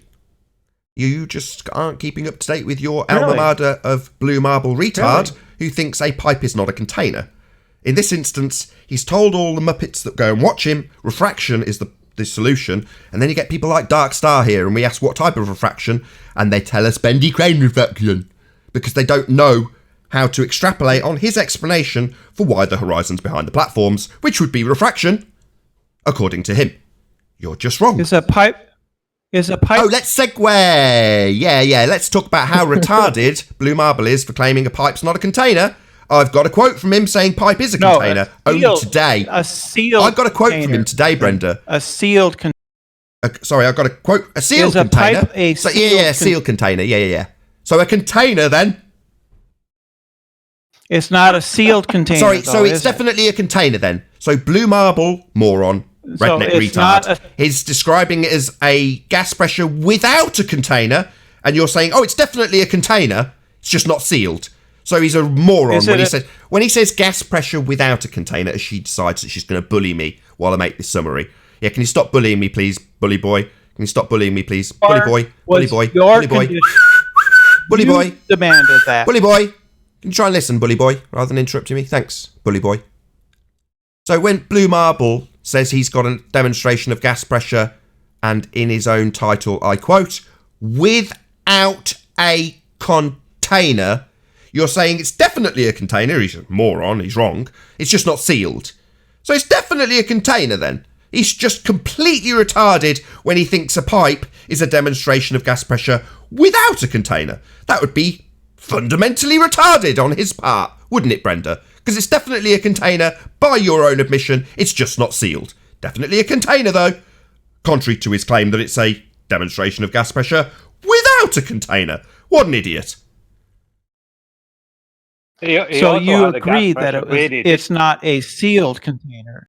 I would say that it's definitely not a demonstration, as per the claim by Blue Marble Science, of gas pressure without a container, which is what he's claiming it to be. He's just an idiot. Well, the reason we call him Redneck Retard is because you're arguing that this container may or may not be sealed.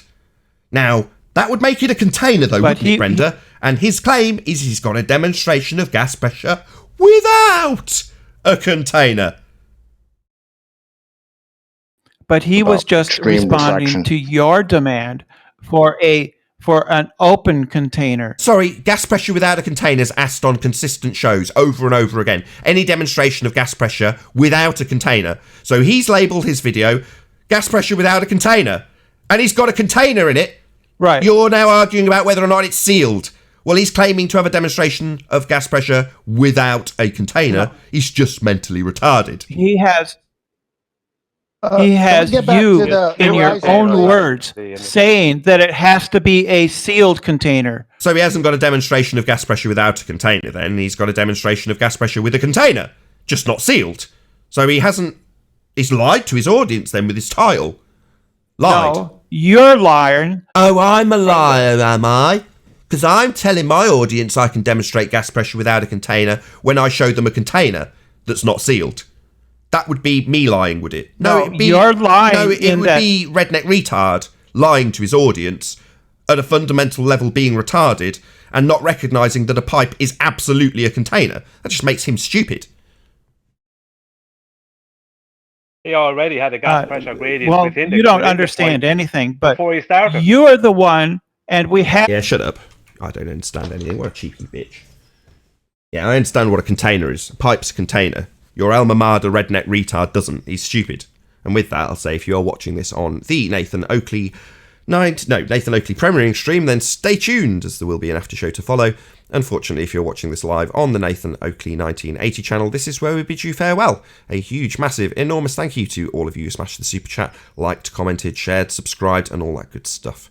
Be sure to check out nathanoakley.com and the Flat Earth Debate Forum to keep up to date with the community debate.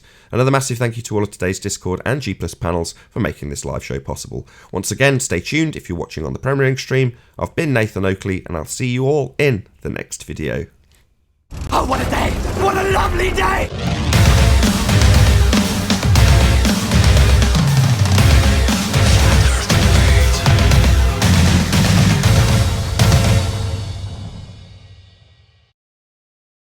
Guess as to what pressure, because anybody that just lied like she did shouldn't be allowed to talk. There, right? So why were we talking about extreme refraction before?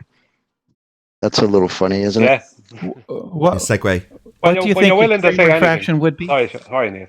What else would it be but a refraction that is greater than normal? So somehow you think this extreme refraction will give us better optics so that we can see further, a further 9 miles where this horizon is supposed to be. Are you kidding? Nobody thinks that. I don't think that. What's normal? So how are we seeing the horizon behind the oil rigs, Brenda? We've got a new term. Brenda, I had to step away when they were asking you for a citation. Did you ever provide one? No. What do I need a citation for? We've got a new term. Normal. What's normal refraction? Have you got a citation for that? Third one you've thrown in. What normal simply means the norm.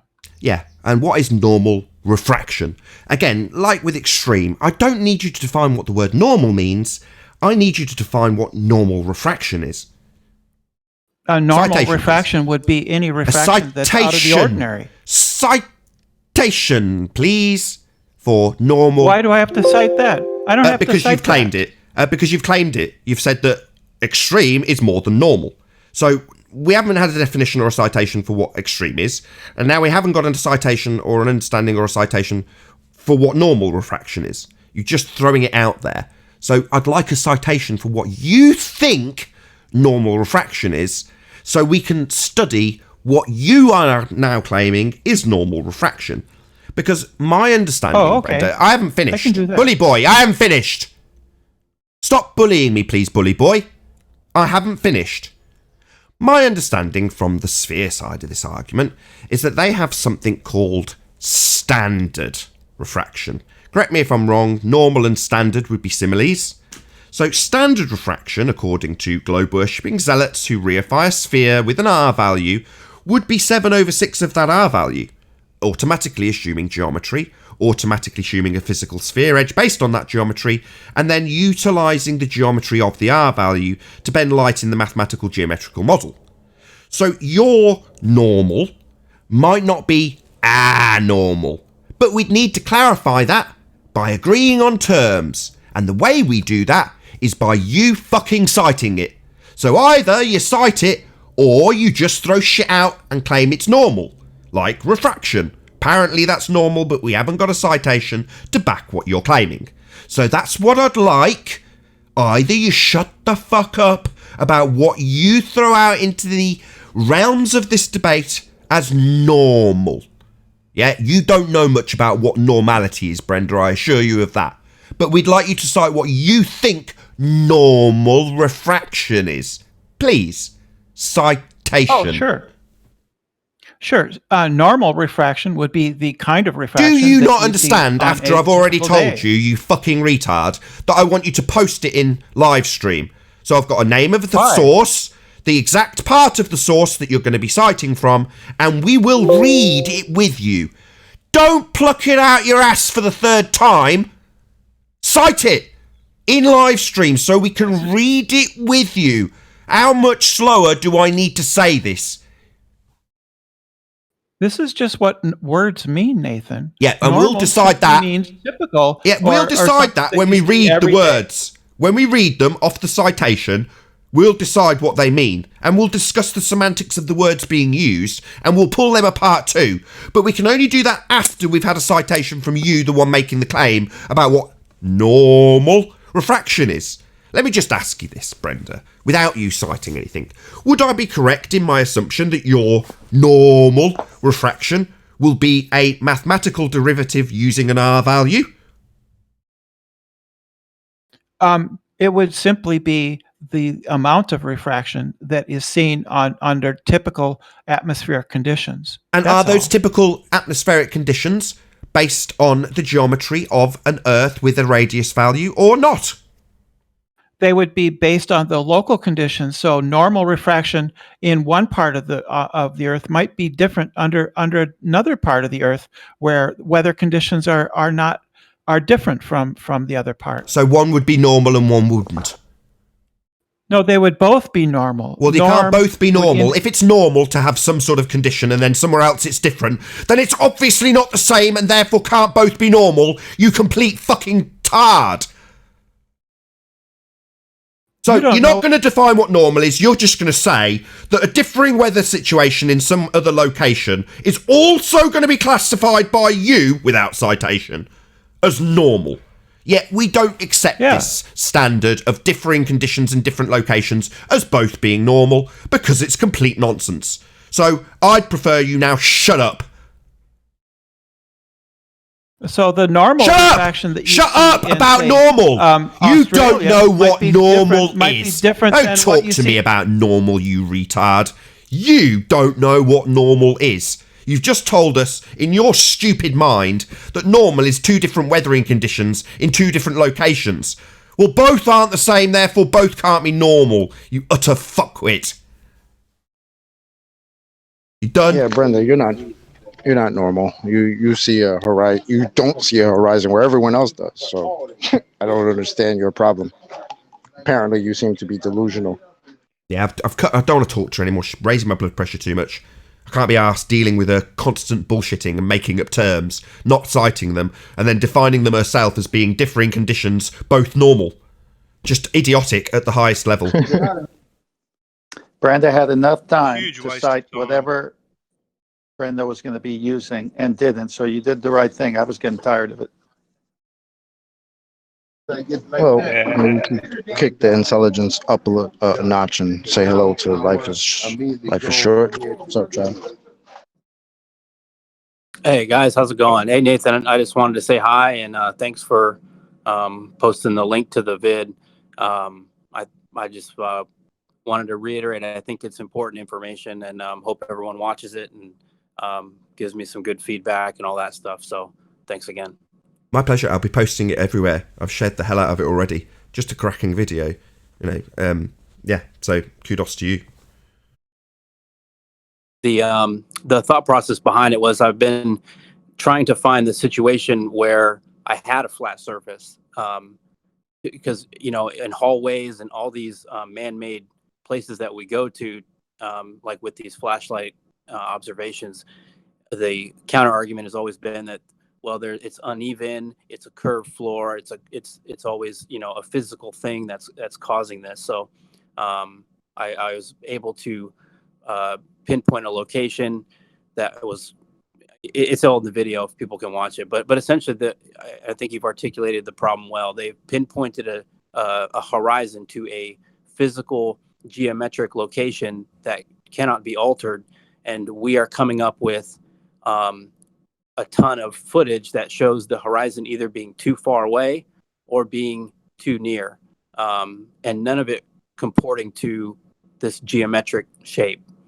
So I think they have problems on both ends of the spectrum here. So I guess in the video I'm kind of highlighting that the other side of the argument, that sometimes the horizon is a little too close. So anyway, thanks again. Appreciate it. Yeah, again, on the beginning of this video, I can't remember who, I was referencing Highlander, who's saying, well, his horizon's only a mile away because there's various other topography in the way, or might be physical buildings or whatever, but actual things obstructing that would reduce your horizon distance. Well, in terms of the restraints of their sphere geometry, that's acceptable. It's perfectly permissible for the horizon to be closer and not destroy the geometry of their maths. As soon as it goes beyond, though, then their geometry dies. Right, but in this case, I think it's too close for even the. So in this case, I found that the globe would have to be about 4 times smaller.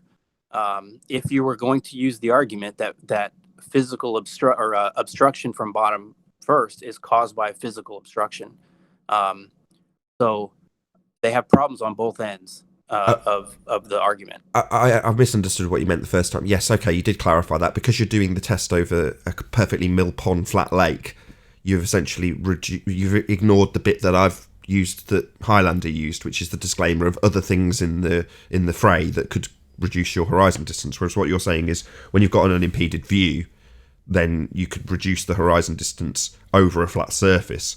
Therefore, if you've not got anything that can be classed as an obstruction, an actual physical obstruction that's not the sphere Earth obstruction, you're reducing the distance down, which essentially reduces the radius down also when you've got an unimpeded view.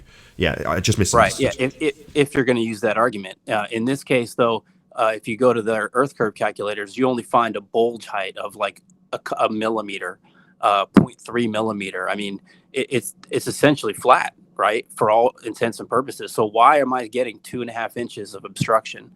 And if you're going to just use, well, it's still curvature, well, then you have a big problem, because curvature now has to be 4 times smaller than what it's purported to be. So that's again, that's just the other side of the argument. To me, this is all these obstructions seem to be around. I'll agree. Physical obstruction from a near field obstruction, like a golf ball in the foreground or something like that, can definitely cause something to disappear in the background. A wave, uneven surfaces, things like that. I think that's totally viable. But what I tried to show in this video was that we don't have those things in this case, and we still have a tremendous amount of obstruction. Yeah, in other words, if they're going to label the horizon as a physical geometric obstruction for things in the distance, and you have the exact same effects in the nearer, what did you call it, near field or near foreground, depending on your terminology, well then that's the effect they're describing at distance, and it's the same effect. So if you're going to have bottom-up obstruction at a much closer range, well then that must be, if you're on a geometric sphere, or you're on a sphere with geometry rather, then that must be the obstruction caused by the sphere itself. But then you, again, like you've just described, you're reducing the R value to have that effect of bottom-up reduction in the most limited angle be claimed to be Earth curve. And that's what they are claiming when they see things obscured from the bottom up. Well, that's Earth curve. It can be, I've said this before, it's the only cause in their mathematics. The only thing that can cause things to obscure from bottom up is the R value. The geometry itself is the only cause. So when Tim Osman, or whoever he got the list from, lists 3 dozen things that we've used as quote-unquote excuses for the obstruction, well, excuse for the obstruction means that they're saying the only cause here is geometry. The Earth curve edge obscuring something in the distance by its physicality. So they're screwed because they've only got one cause. Well, if they've only got one cause, Earth curve obstruction, then your example with it being reduced in distance and still getting obstruction from the bottom up, well, that's then also Earth curve. It's just it doesn't work within your parameters and must have a smaller R value. Well, no, you ain't going to be changing that now, are you? Right. They have a big problem. So, and it's like the Matrix. They're just getting these bullets are flying at them, and they just keep making up stuff. Where I think you just have to sit back and say, you got it wrong. There's something else going on here. So, anyway, yep, that's exactly right. Well, you heard how they've changed their argument, right? They argue that they've never argued for the geometric horizon to be physical. I mean, that's a hell of a concession. Yeah. Especially when it's absolutely false, and that's exactly what they have argued all this time. Yeah, exactly. After 200 years of boats going over the curve. All we had to ask him was, hey, why is that horizon 9 miles past where it's supposed to be, guys? What's going on? Is Life is Short's first name John? No, it's Travis. Travis. Travis, it's 10th Man. How you doing? Hey, what's up? Hey, I'm gonna run something by you, so this might help in your further looking into this. I've been studying the sextant. It's an optical instrument to measure a vertical angle between the horizon and the celestial body. Mm-hmm. And everywhere I go, it says for the best reading, make sure it's 10 15 degrees above the horizon, meaning the celestial body that you're going to sight, because of the atmospheric conditions. But it also says that the horizon for the sextant to work must be at 0 for the 90-degree angle. So the horizon has to be correctly corrected. Sorry for the double words there, but they have a dip angle correction chart. So if you're on a yacht that's 3 meters above the water, you have to go to the charts that are already predetermined that you're going to minus that difference so that it's at sea level, so your bottom setting of the horizon is at a true 0. If you were doing the sextant reading from a bridge, say 30, like 15, 20 meters up, then you would have to go to the dip chart to show your height at the observer. So bottom line, the horizon has to read 0, but when you're going to sight a star, make sure the star is 10 to 15 degrees above the horizon so that you can get a true reading due to atmospheric conditions. Isn't that interesting? Yeah, I mean, I think they're constantly trying to backpedal refraction issues that I think are actually going the opposite direction than what they think they are.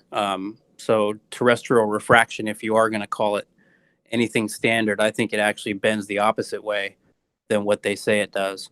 But yeah, I think in the example I was providing, though, I don't totally. I think no refraction. I think there's almost no refraction in this situation. It's just 400 feet away. It's a crystal clear lake. The temperatures are around the same. So I definitely cite that as one of my reasons for why things can get obstructed. But I think in this case, it's not one of them. But I agree too. I think the everything that they give as a reason why you have to give this adjustment for this and that is just a way of backpedaling and not acknowledging the truth of it. I'd just like to say something there about the whole obstruction thing. For a long time, I was showing these, for a good few years now, we're showing these supposed photographs of things being obstructed, the bottoms of things being obstructed in the distance. If you take a camera and you take an observation over land or water, whichever, and there is an object, a main object within your observation, and you go out a couple of times a week for about a month, if you keep that camera at the exact same height, right, exactly the same every time, you bring it to the exact same place, and you keep it at the exact same height every time, what will happen is the top of, let's say, the object in the, let's say, a shade or whatever you want, the top of the main object in the photograph or in the picture will stay, basically, it will drop and rise a bit with atmosphere, but it'll basically stay about the same. The only obstruction that will turn up will come up from the bottom. And this is what they've been calling Earth curve. So Earth curve supposedly comes up from the bottom and goes back down. This is what they, that's not Earth curve, that's obstruction. There's it's a completely different thing altogether. You know what I mean? Do you get what I mean?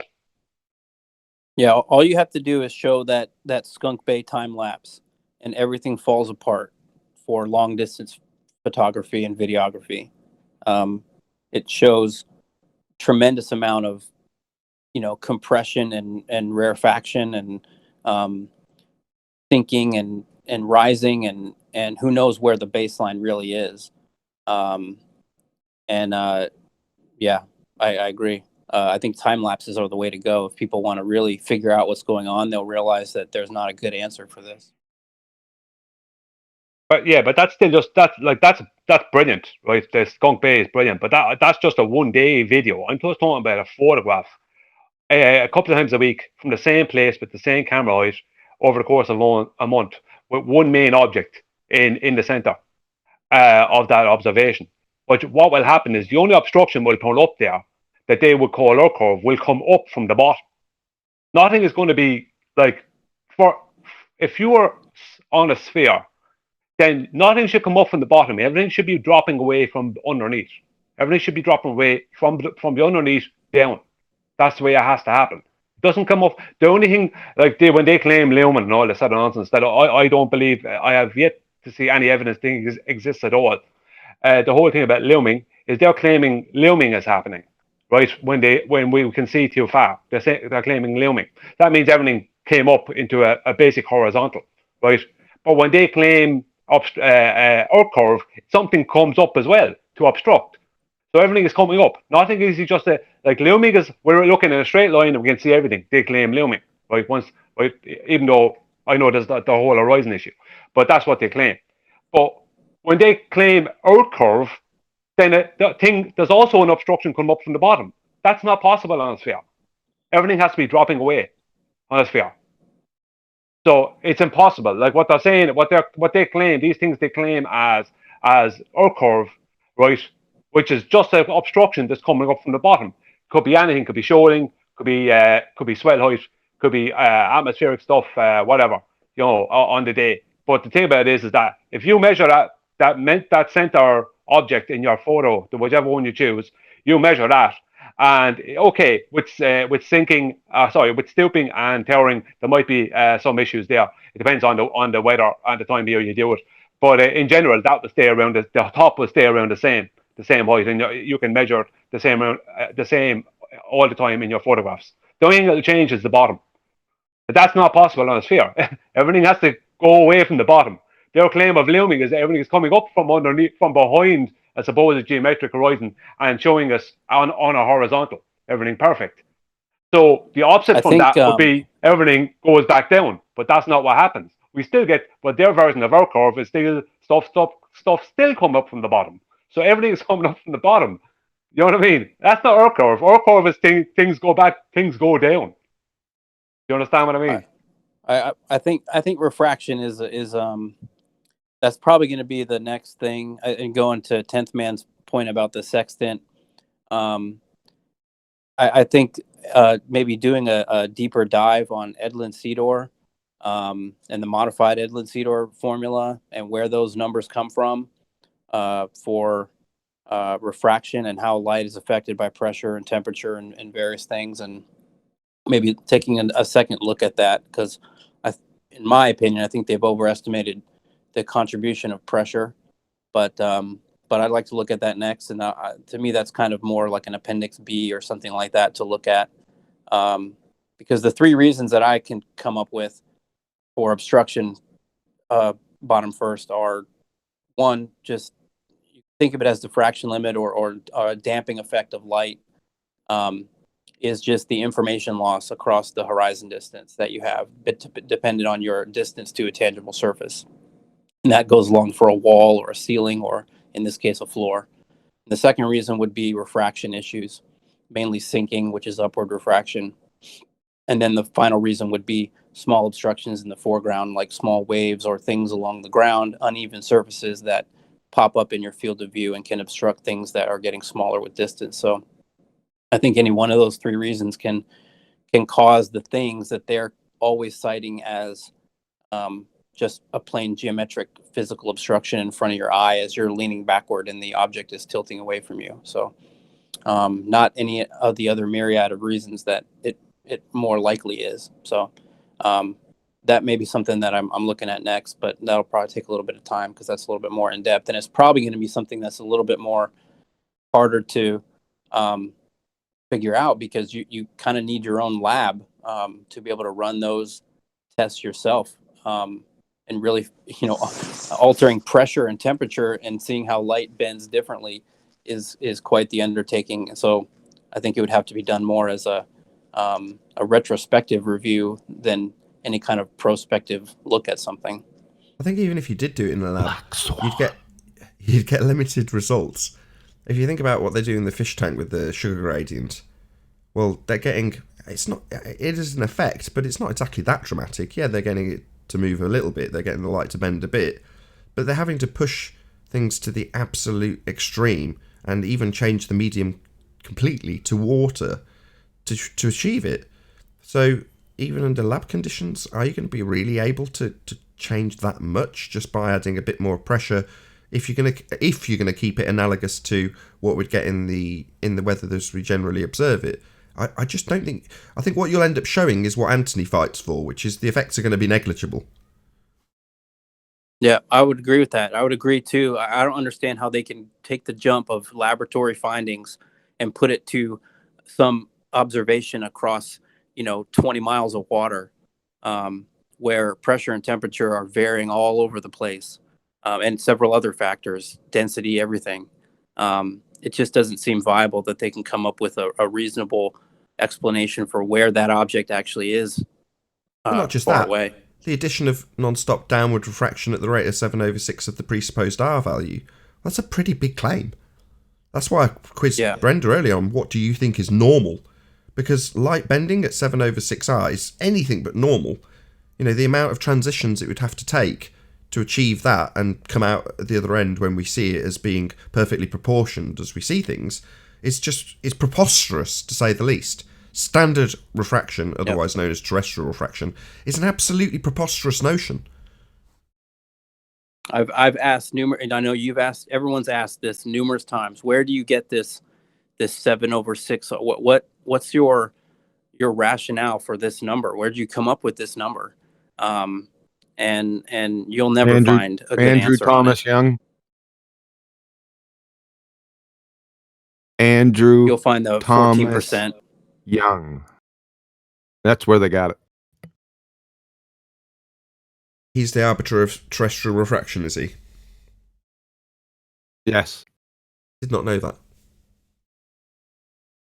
Is he citing is the 14%? The K value? I'd have to go K search values, it back out again, but he is the purveyor of 7/6. That's where Mick got it from. Yeah. Aha. So when Mick has under his calculator all those links to weather websites, he should have just linked to Mr. Young's website. He just didn't. Yeah. Yeah, I he's see. too stupid to. Yep. He just made out that it come from the problem actual... is that all the K value papers that I've read assume R already. So it's very difficult to find anything that has not assumed R and has somehow managed to find the 14% refraction rate and in the right direction. So that's it's a complicated thing. That's not a mid-quest. That's a conclusion. Yes, that's correct. Yeah, their refraction will always assume an R value. So that's a conclusion you've got there. There's no further investigation required. When you have the effects described in actual atmosphere, there'll be no reference to R whatsoever. Right. It's all backwards thinking. So they'll say, because I can see this thing, and because Earth is a sphere, therefore K value. And so it's a backwards mentality. No, it's circular reasoning. It's begging the question, exactly.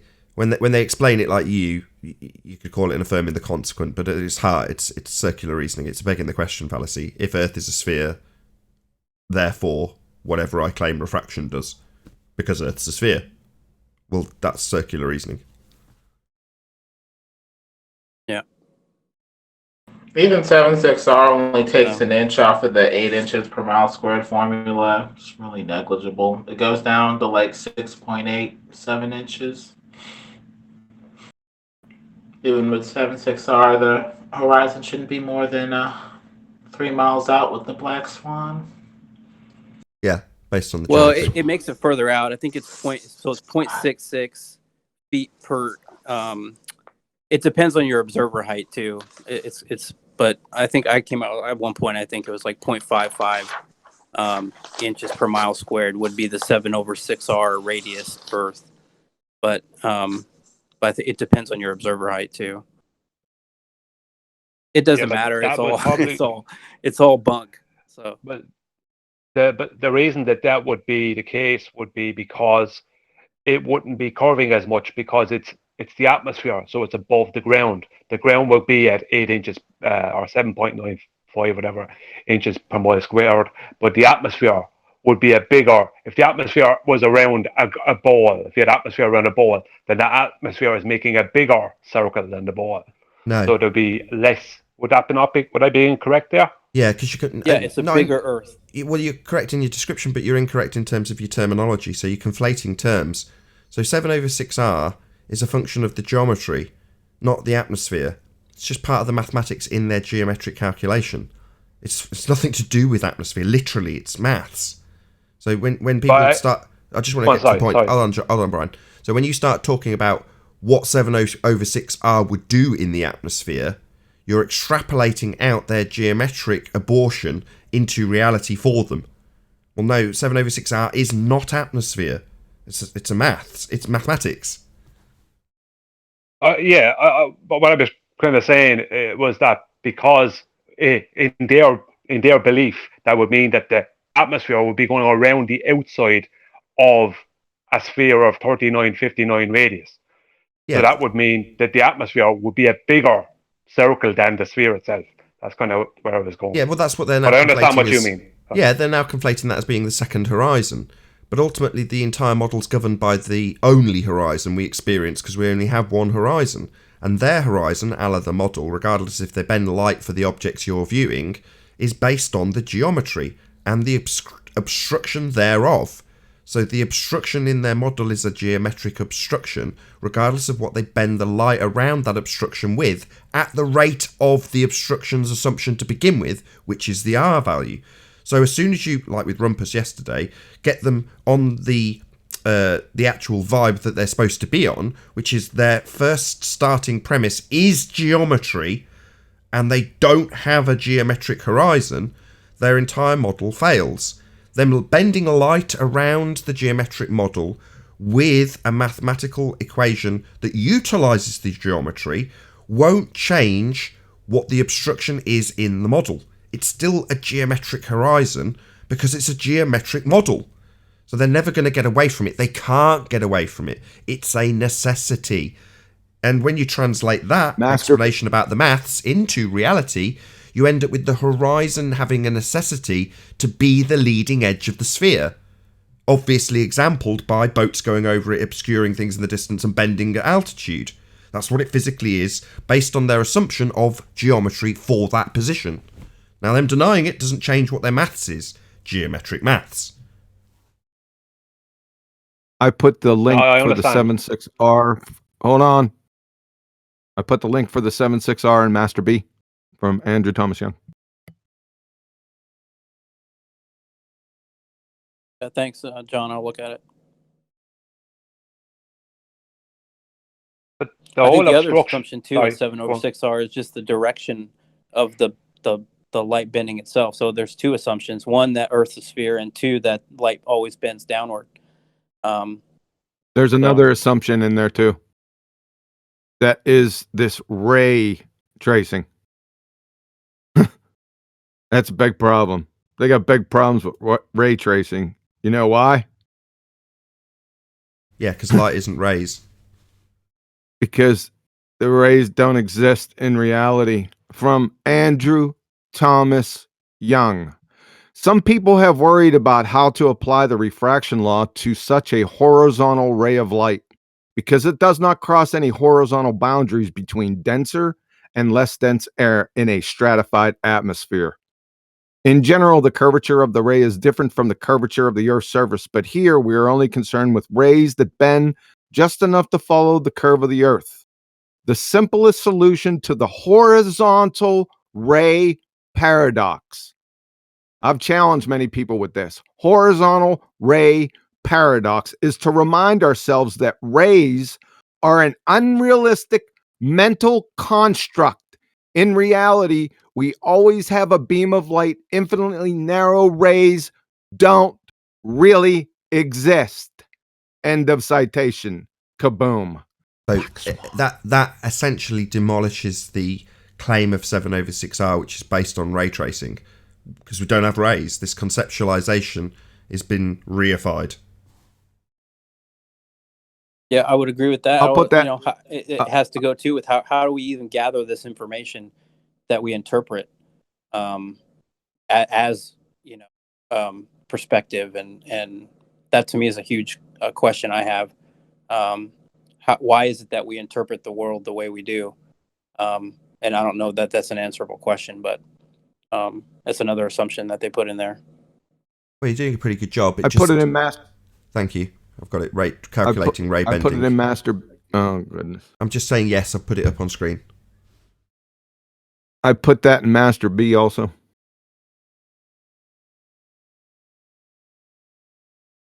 Bit of a mess on screen, but there we go, just so you know it's been cited. Thank you very much. There are claims of obstruction being Earth curve. As I said earlier, everything is coming up from the bottom. Everything always comes up the way. So looming is supposed to be everything is in a horizontal and it's all up the way. But obstruction is the same thing. It's like obstruction comes up from the bottom. Even if you, as I said, if you hold the same camera height. So their version of what is supposed to be the Earth curve obstructing things completely dispels, let's just say physically, completely dispels the whole idea of Earth curve obstructing things. Because if things are obstructed, then they should be dropped down behind something. Things shouldn't be coming up into the camera lens. Do you understand what I mean? Yeah, I do. You're saying what we should have if we were on a sphere is what they claim in the model. A physical Earth curve obstruction, otherwise known as geometric horizon, and things would fall away behind it. And then they're physically obscured by it. Now, if they're claiming looming, by their own description, things would be bent up with downward refraction, to meet your eye line at the point of the physical obstruction. But we don't see that. We see the physical obstruction growing from beneath.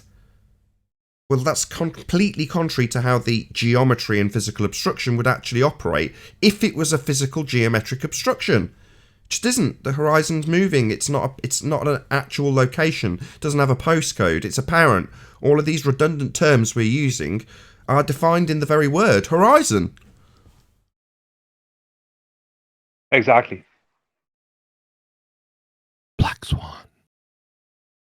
Hey, Brian, even Thomas Andrew Young agrees with you. The geometric horizon isn't something you can actually observe. It's just a sort of thought experiment. Yeah, it's just...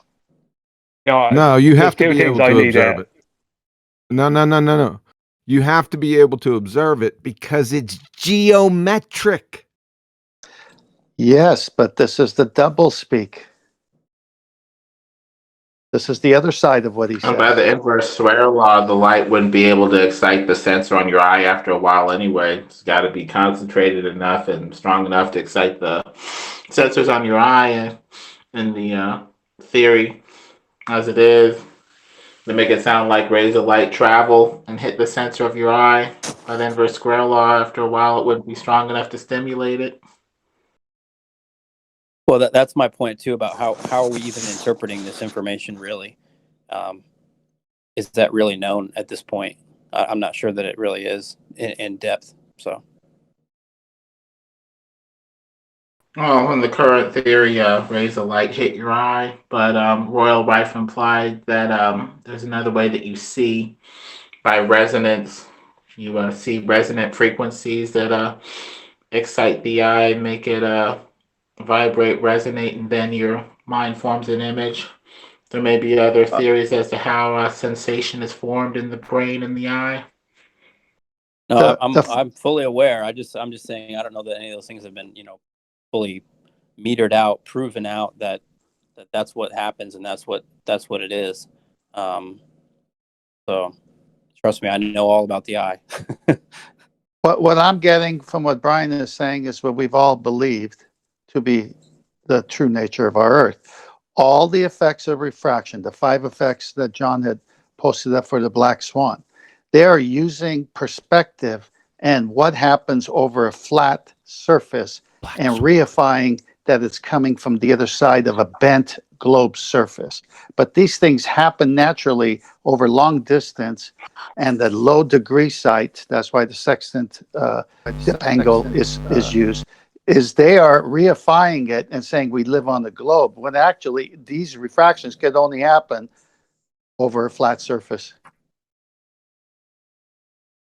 Yeah, if you take the top of an object in your observation when it's supposed to be loomed up, and you take that same top of the observation when it's supposed to be going behind the curve, with what they would call obstruction being behind the curve, the top of the object will be the same. So it'll be exactly the same in both photographs.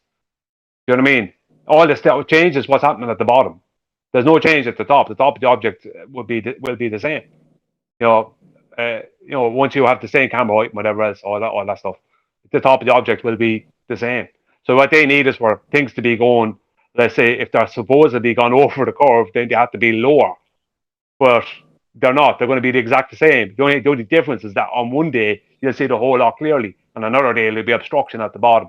That's the only difference. Yeah, For our curve would mean things have gone over something. Yeah, so what you're saying is the light isn't bending the building up to meet the obstruction. The horizon is moving up and down, cutting off or revealing bits of the bottom of the image you see. Yeah. The atmosphere is allowing you to see more some days than others. That's all it is. One thing too that I think goes underappreciated about looming is that for looming to occur, you have to have a baseline. You have to have a baseline knowledge of where the horizon actually is, and then you have to say that something is being brought up from where that actual position is. And so I have yet to see proof of. The only thing that I've been able to find is when I looked at Red Pill stuff. When he got the footage that day in January of 18, I think, where it was like crystal clear footage, and he could see forever and all. To me, that was the baseline, right? And then all the other days after that, you could say, well, the building is now in proximity to that day. It's in this position, and now it's in this position. And to me, then you could say if something is sinking or looming, but you can't say that until you get a baseline of optimal conditions. Does that make sense? So that's why I say for people, for time lapses are really key, because one of those images in a long time lapse, let's say, is going to be some perfect condition day where the water is perfectly still, the air temperature and the water temperature are exactly the same, the air quality is great. All those factors have lined up perfectly. And then you could say, you know what, that horizon is probably the closest thing to true that I'm going to see. Now, everything after that or before that can be compared. That's the black swan.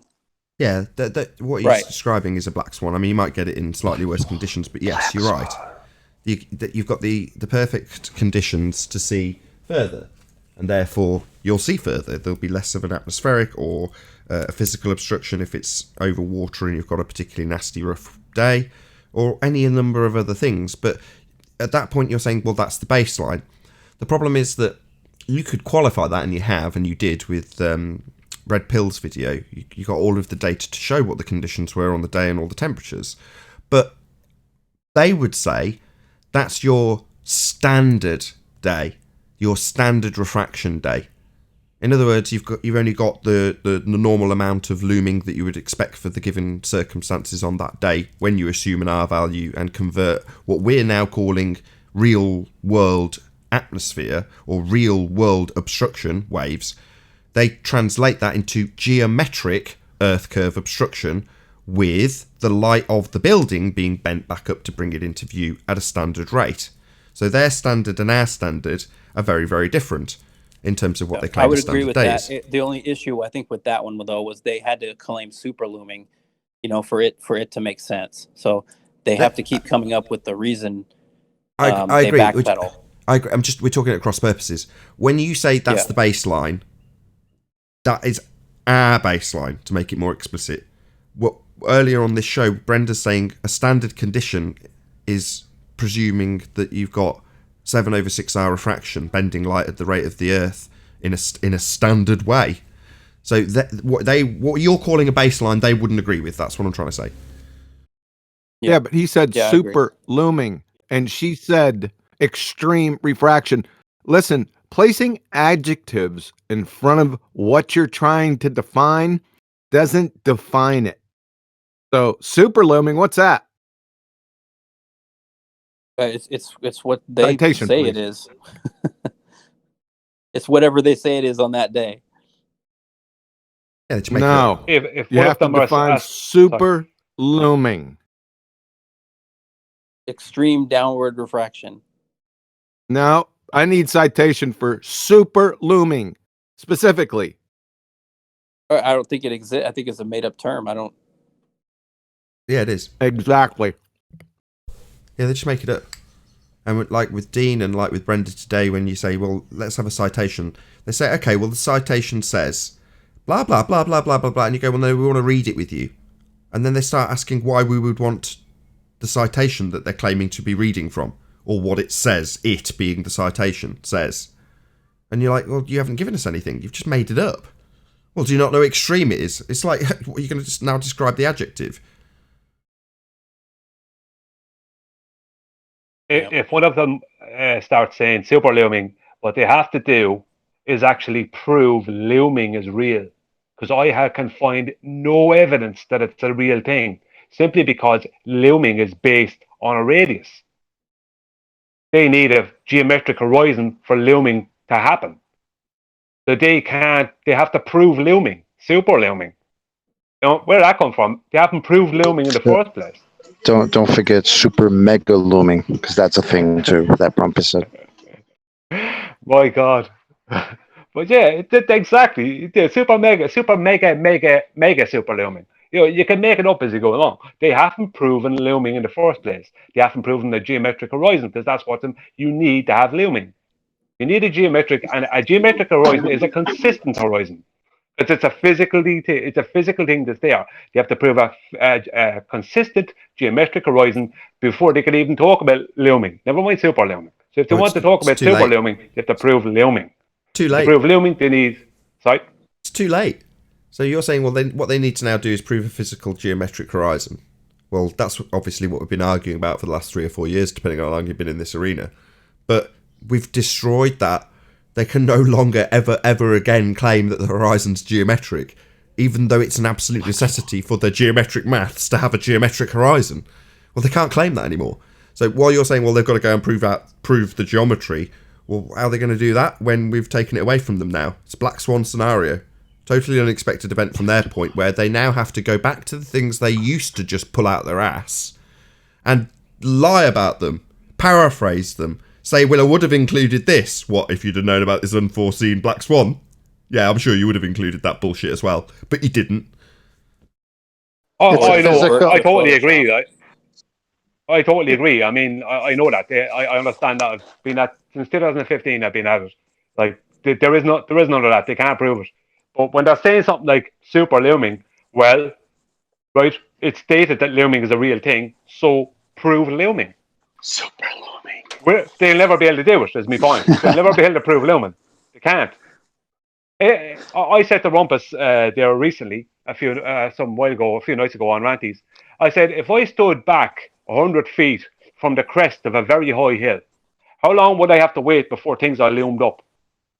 And he said, it doesn't work like that, blah, blah, blah, blah. I said, what about something way off in the distance that I can't see from 100 foot back from the crest? Since the crest of a hill is a physical thing, yeah? How long would I have to wait for that light to be bent up? How long would I have to wait for things at the bottom, some town 10 miles away, which I can't see from 100 foot back from the crest of that hill? How long will I have to wait for that to be loomed up? You know, it's nonsense. It only ever happens. Sorry about that. I was really wrong. There's a bit more. It only ever supposedly happens. That's one of my old analogies, Brian, but there's a bit more you can strap on the end of that one now. So I'll just paraphrase what you've used this analogy. So you're looking at the top of a hill when your mate's house, which is on the other side of the top of the hill, i.e. not with line of sight. When will that loom up? And then you take it further and go, well, if I put that hill at a great distance, when will my mate's house loom up if I'm at a great distance from it, if that's how it works? And the answer is never. But what they're claiming is at that long distance that you're looking at a hill with your mate's house behind it out of view, not only will at some stage super looming occur and your mate's house will rise up so it's in view, but the hill itself that you're looking at will somehow project itself behind your mate's house that's loomed up to the edge of the hill. It's a complete cluster screw, because the hill itself is the thing that has got, according to their bullshit, the house looming up to. How then do you put the hill that's in front of the house behind the house? Well, when you ask them that, essentially ask them, how do you explain the black swan? They say, refraction. It's like, well, no, refraction's not going to move the physical geometry of the hill that was obstructing the house and now has a claim from you that the house is being projected up so you can see it beyond the physical obstruction of the hill. Now you're saying the hill itself has projected itself behind the building that was obstructed, now projected up to the hill, but the hill's behind it. It's like, it makes absolutely no sense. It's completely non sequitur. That's why when I say you can't loom the horizon above the horizon, if you've got a physical geometric obstruction blocking things behind it, and then things are being loomed up to it, you can't then put it behind them.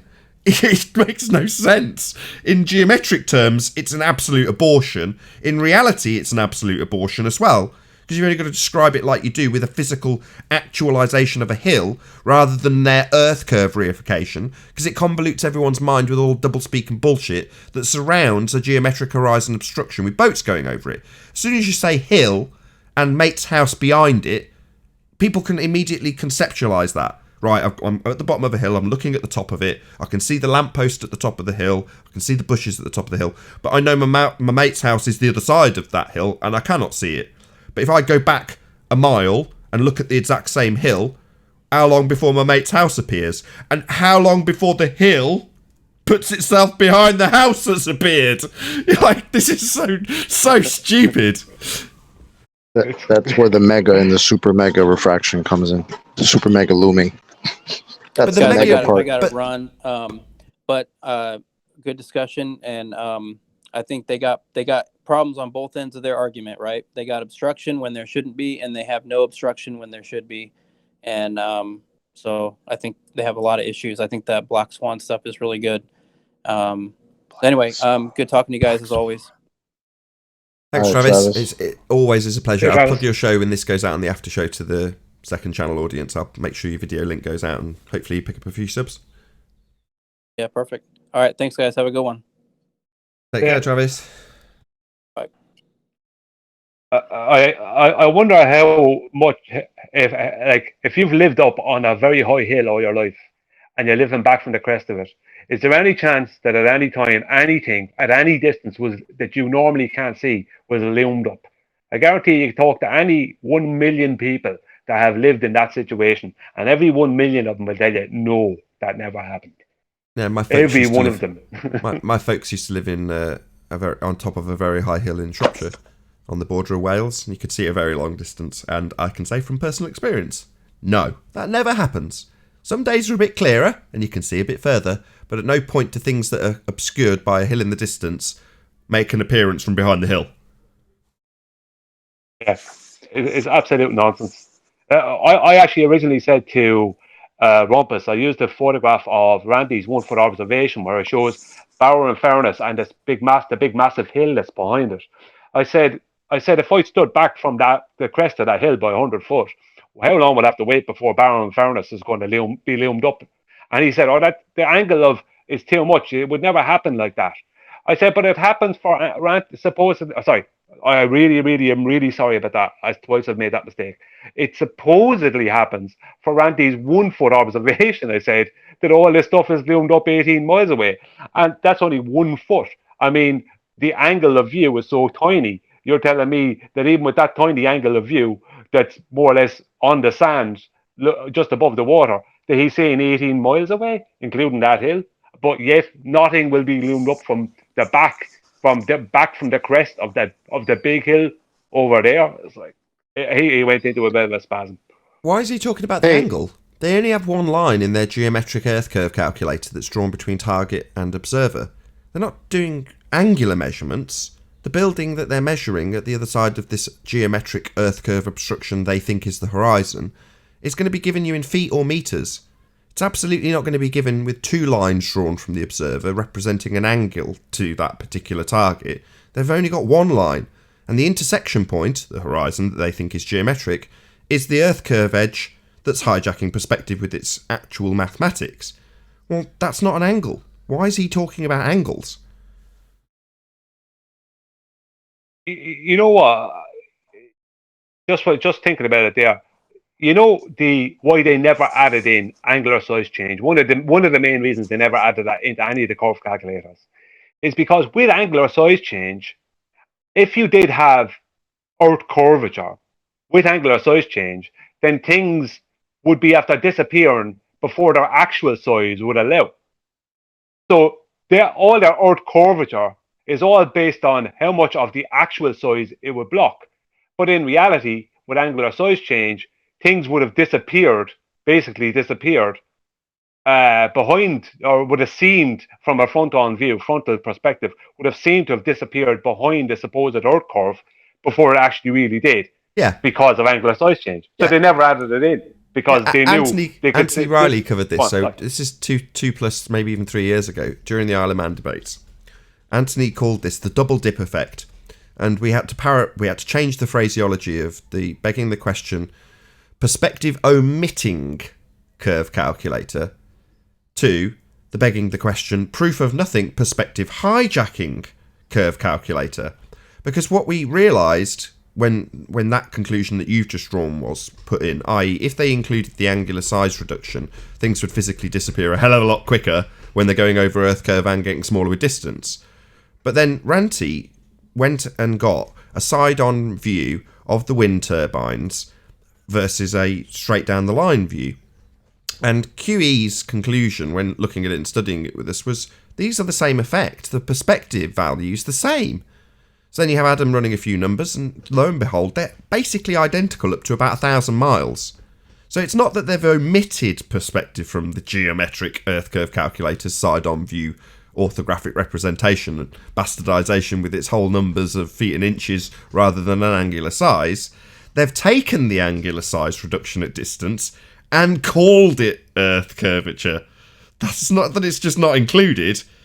Earth curve is perspective. They hijacked it. They hijacked it, exactly.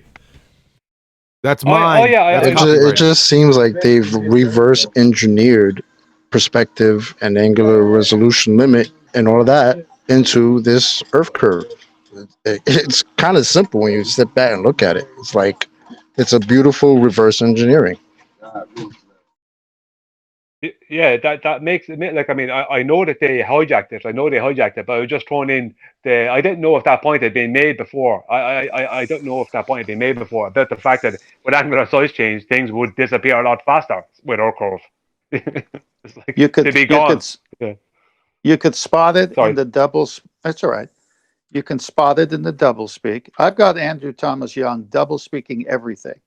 I've got all the ballers on this show, on pre-recorded shows, double speaking everything. Everything is a violation of the law of non-contradiction when you have two different sides and can't come with one objective statement. So when it's convenient for them, it's this. But when it's not, it's theoretical. I mean, which one is it? Any last comments from Discord before I round out this show?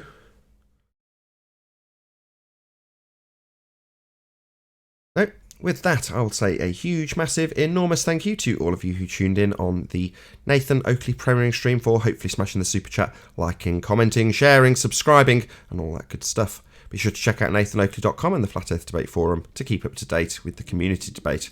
Another massive thank you to all of today's Discord and G Plus panels for making this after show possible. I've been Nathan Oakley, and I'll see you all in the next video. Oh, what a day! What a lovely day!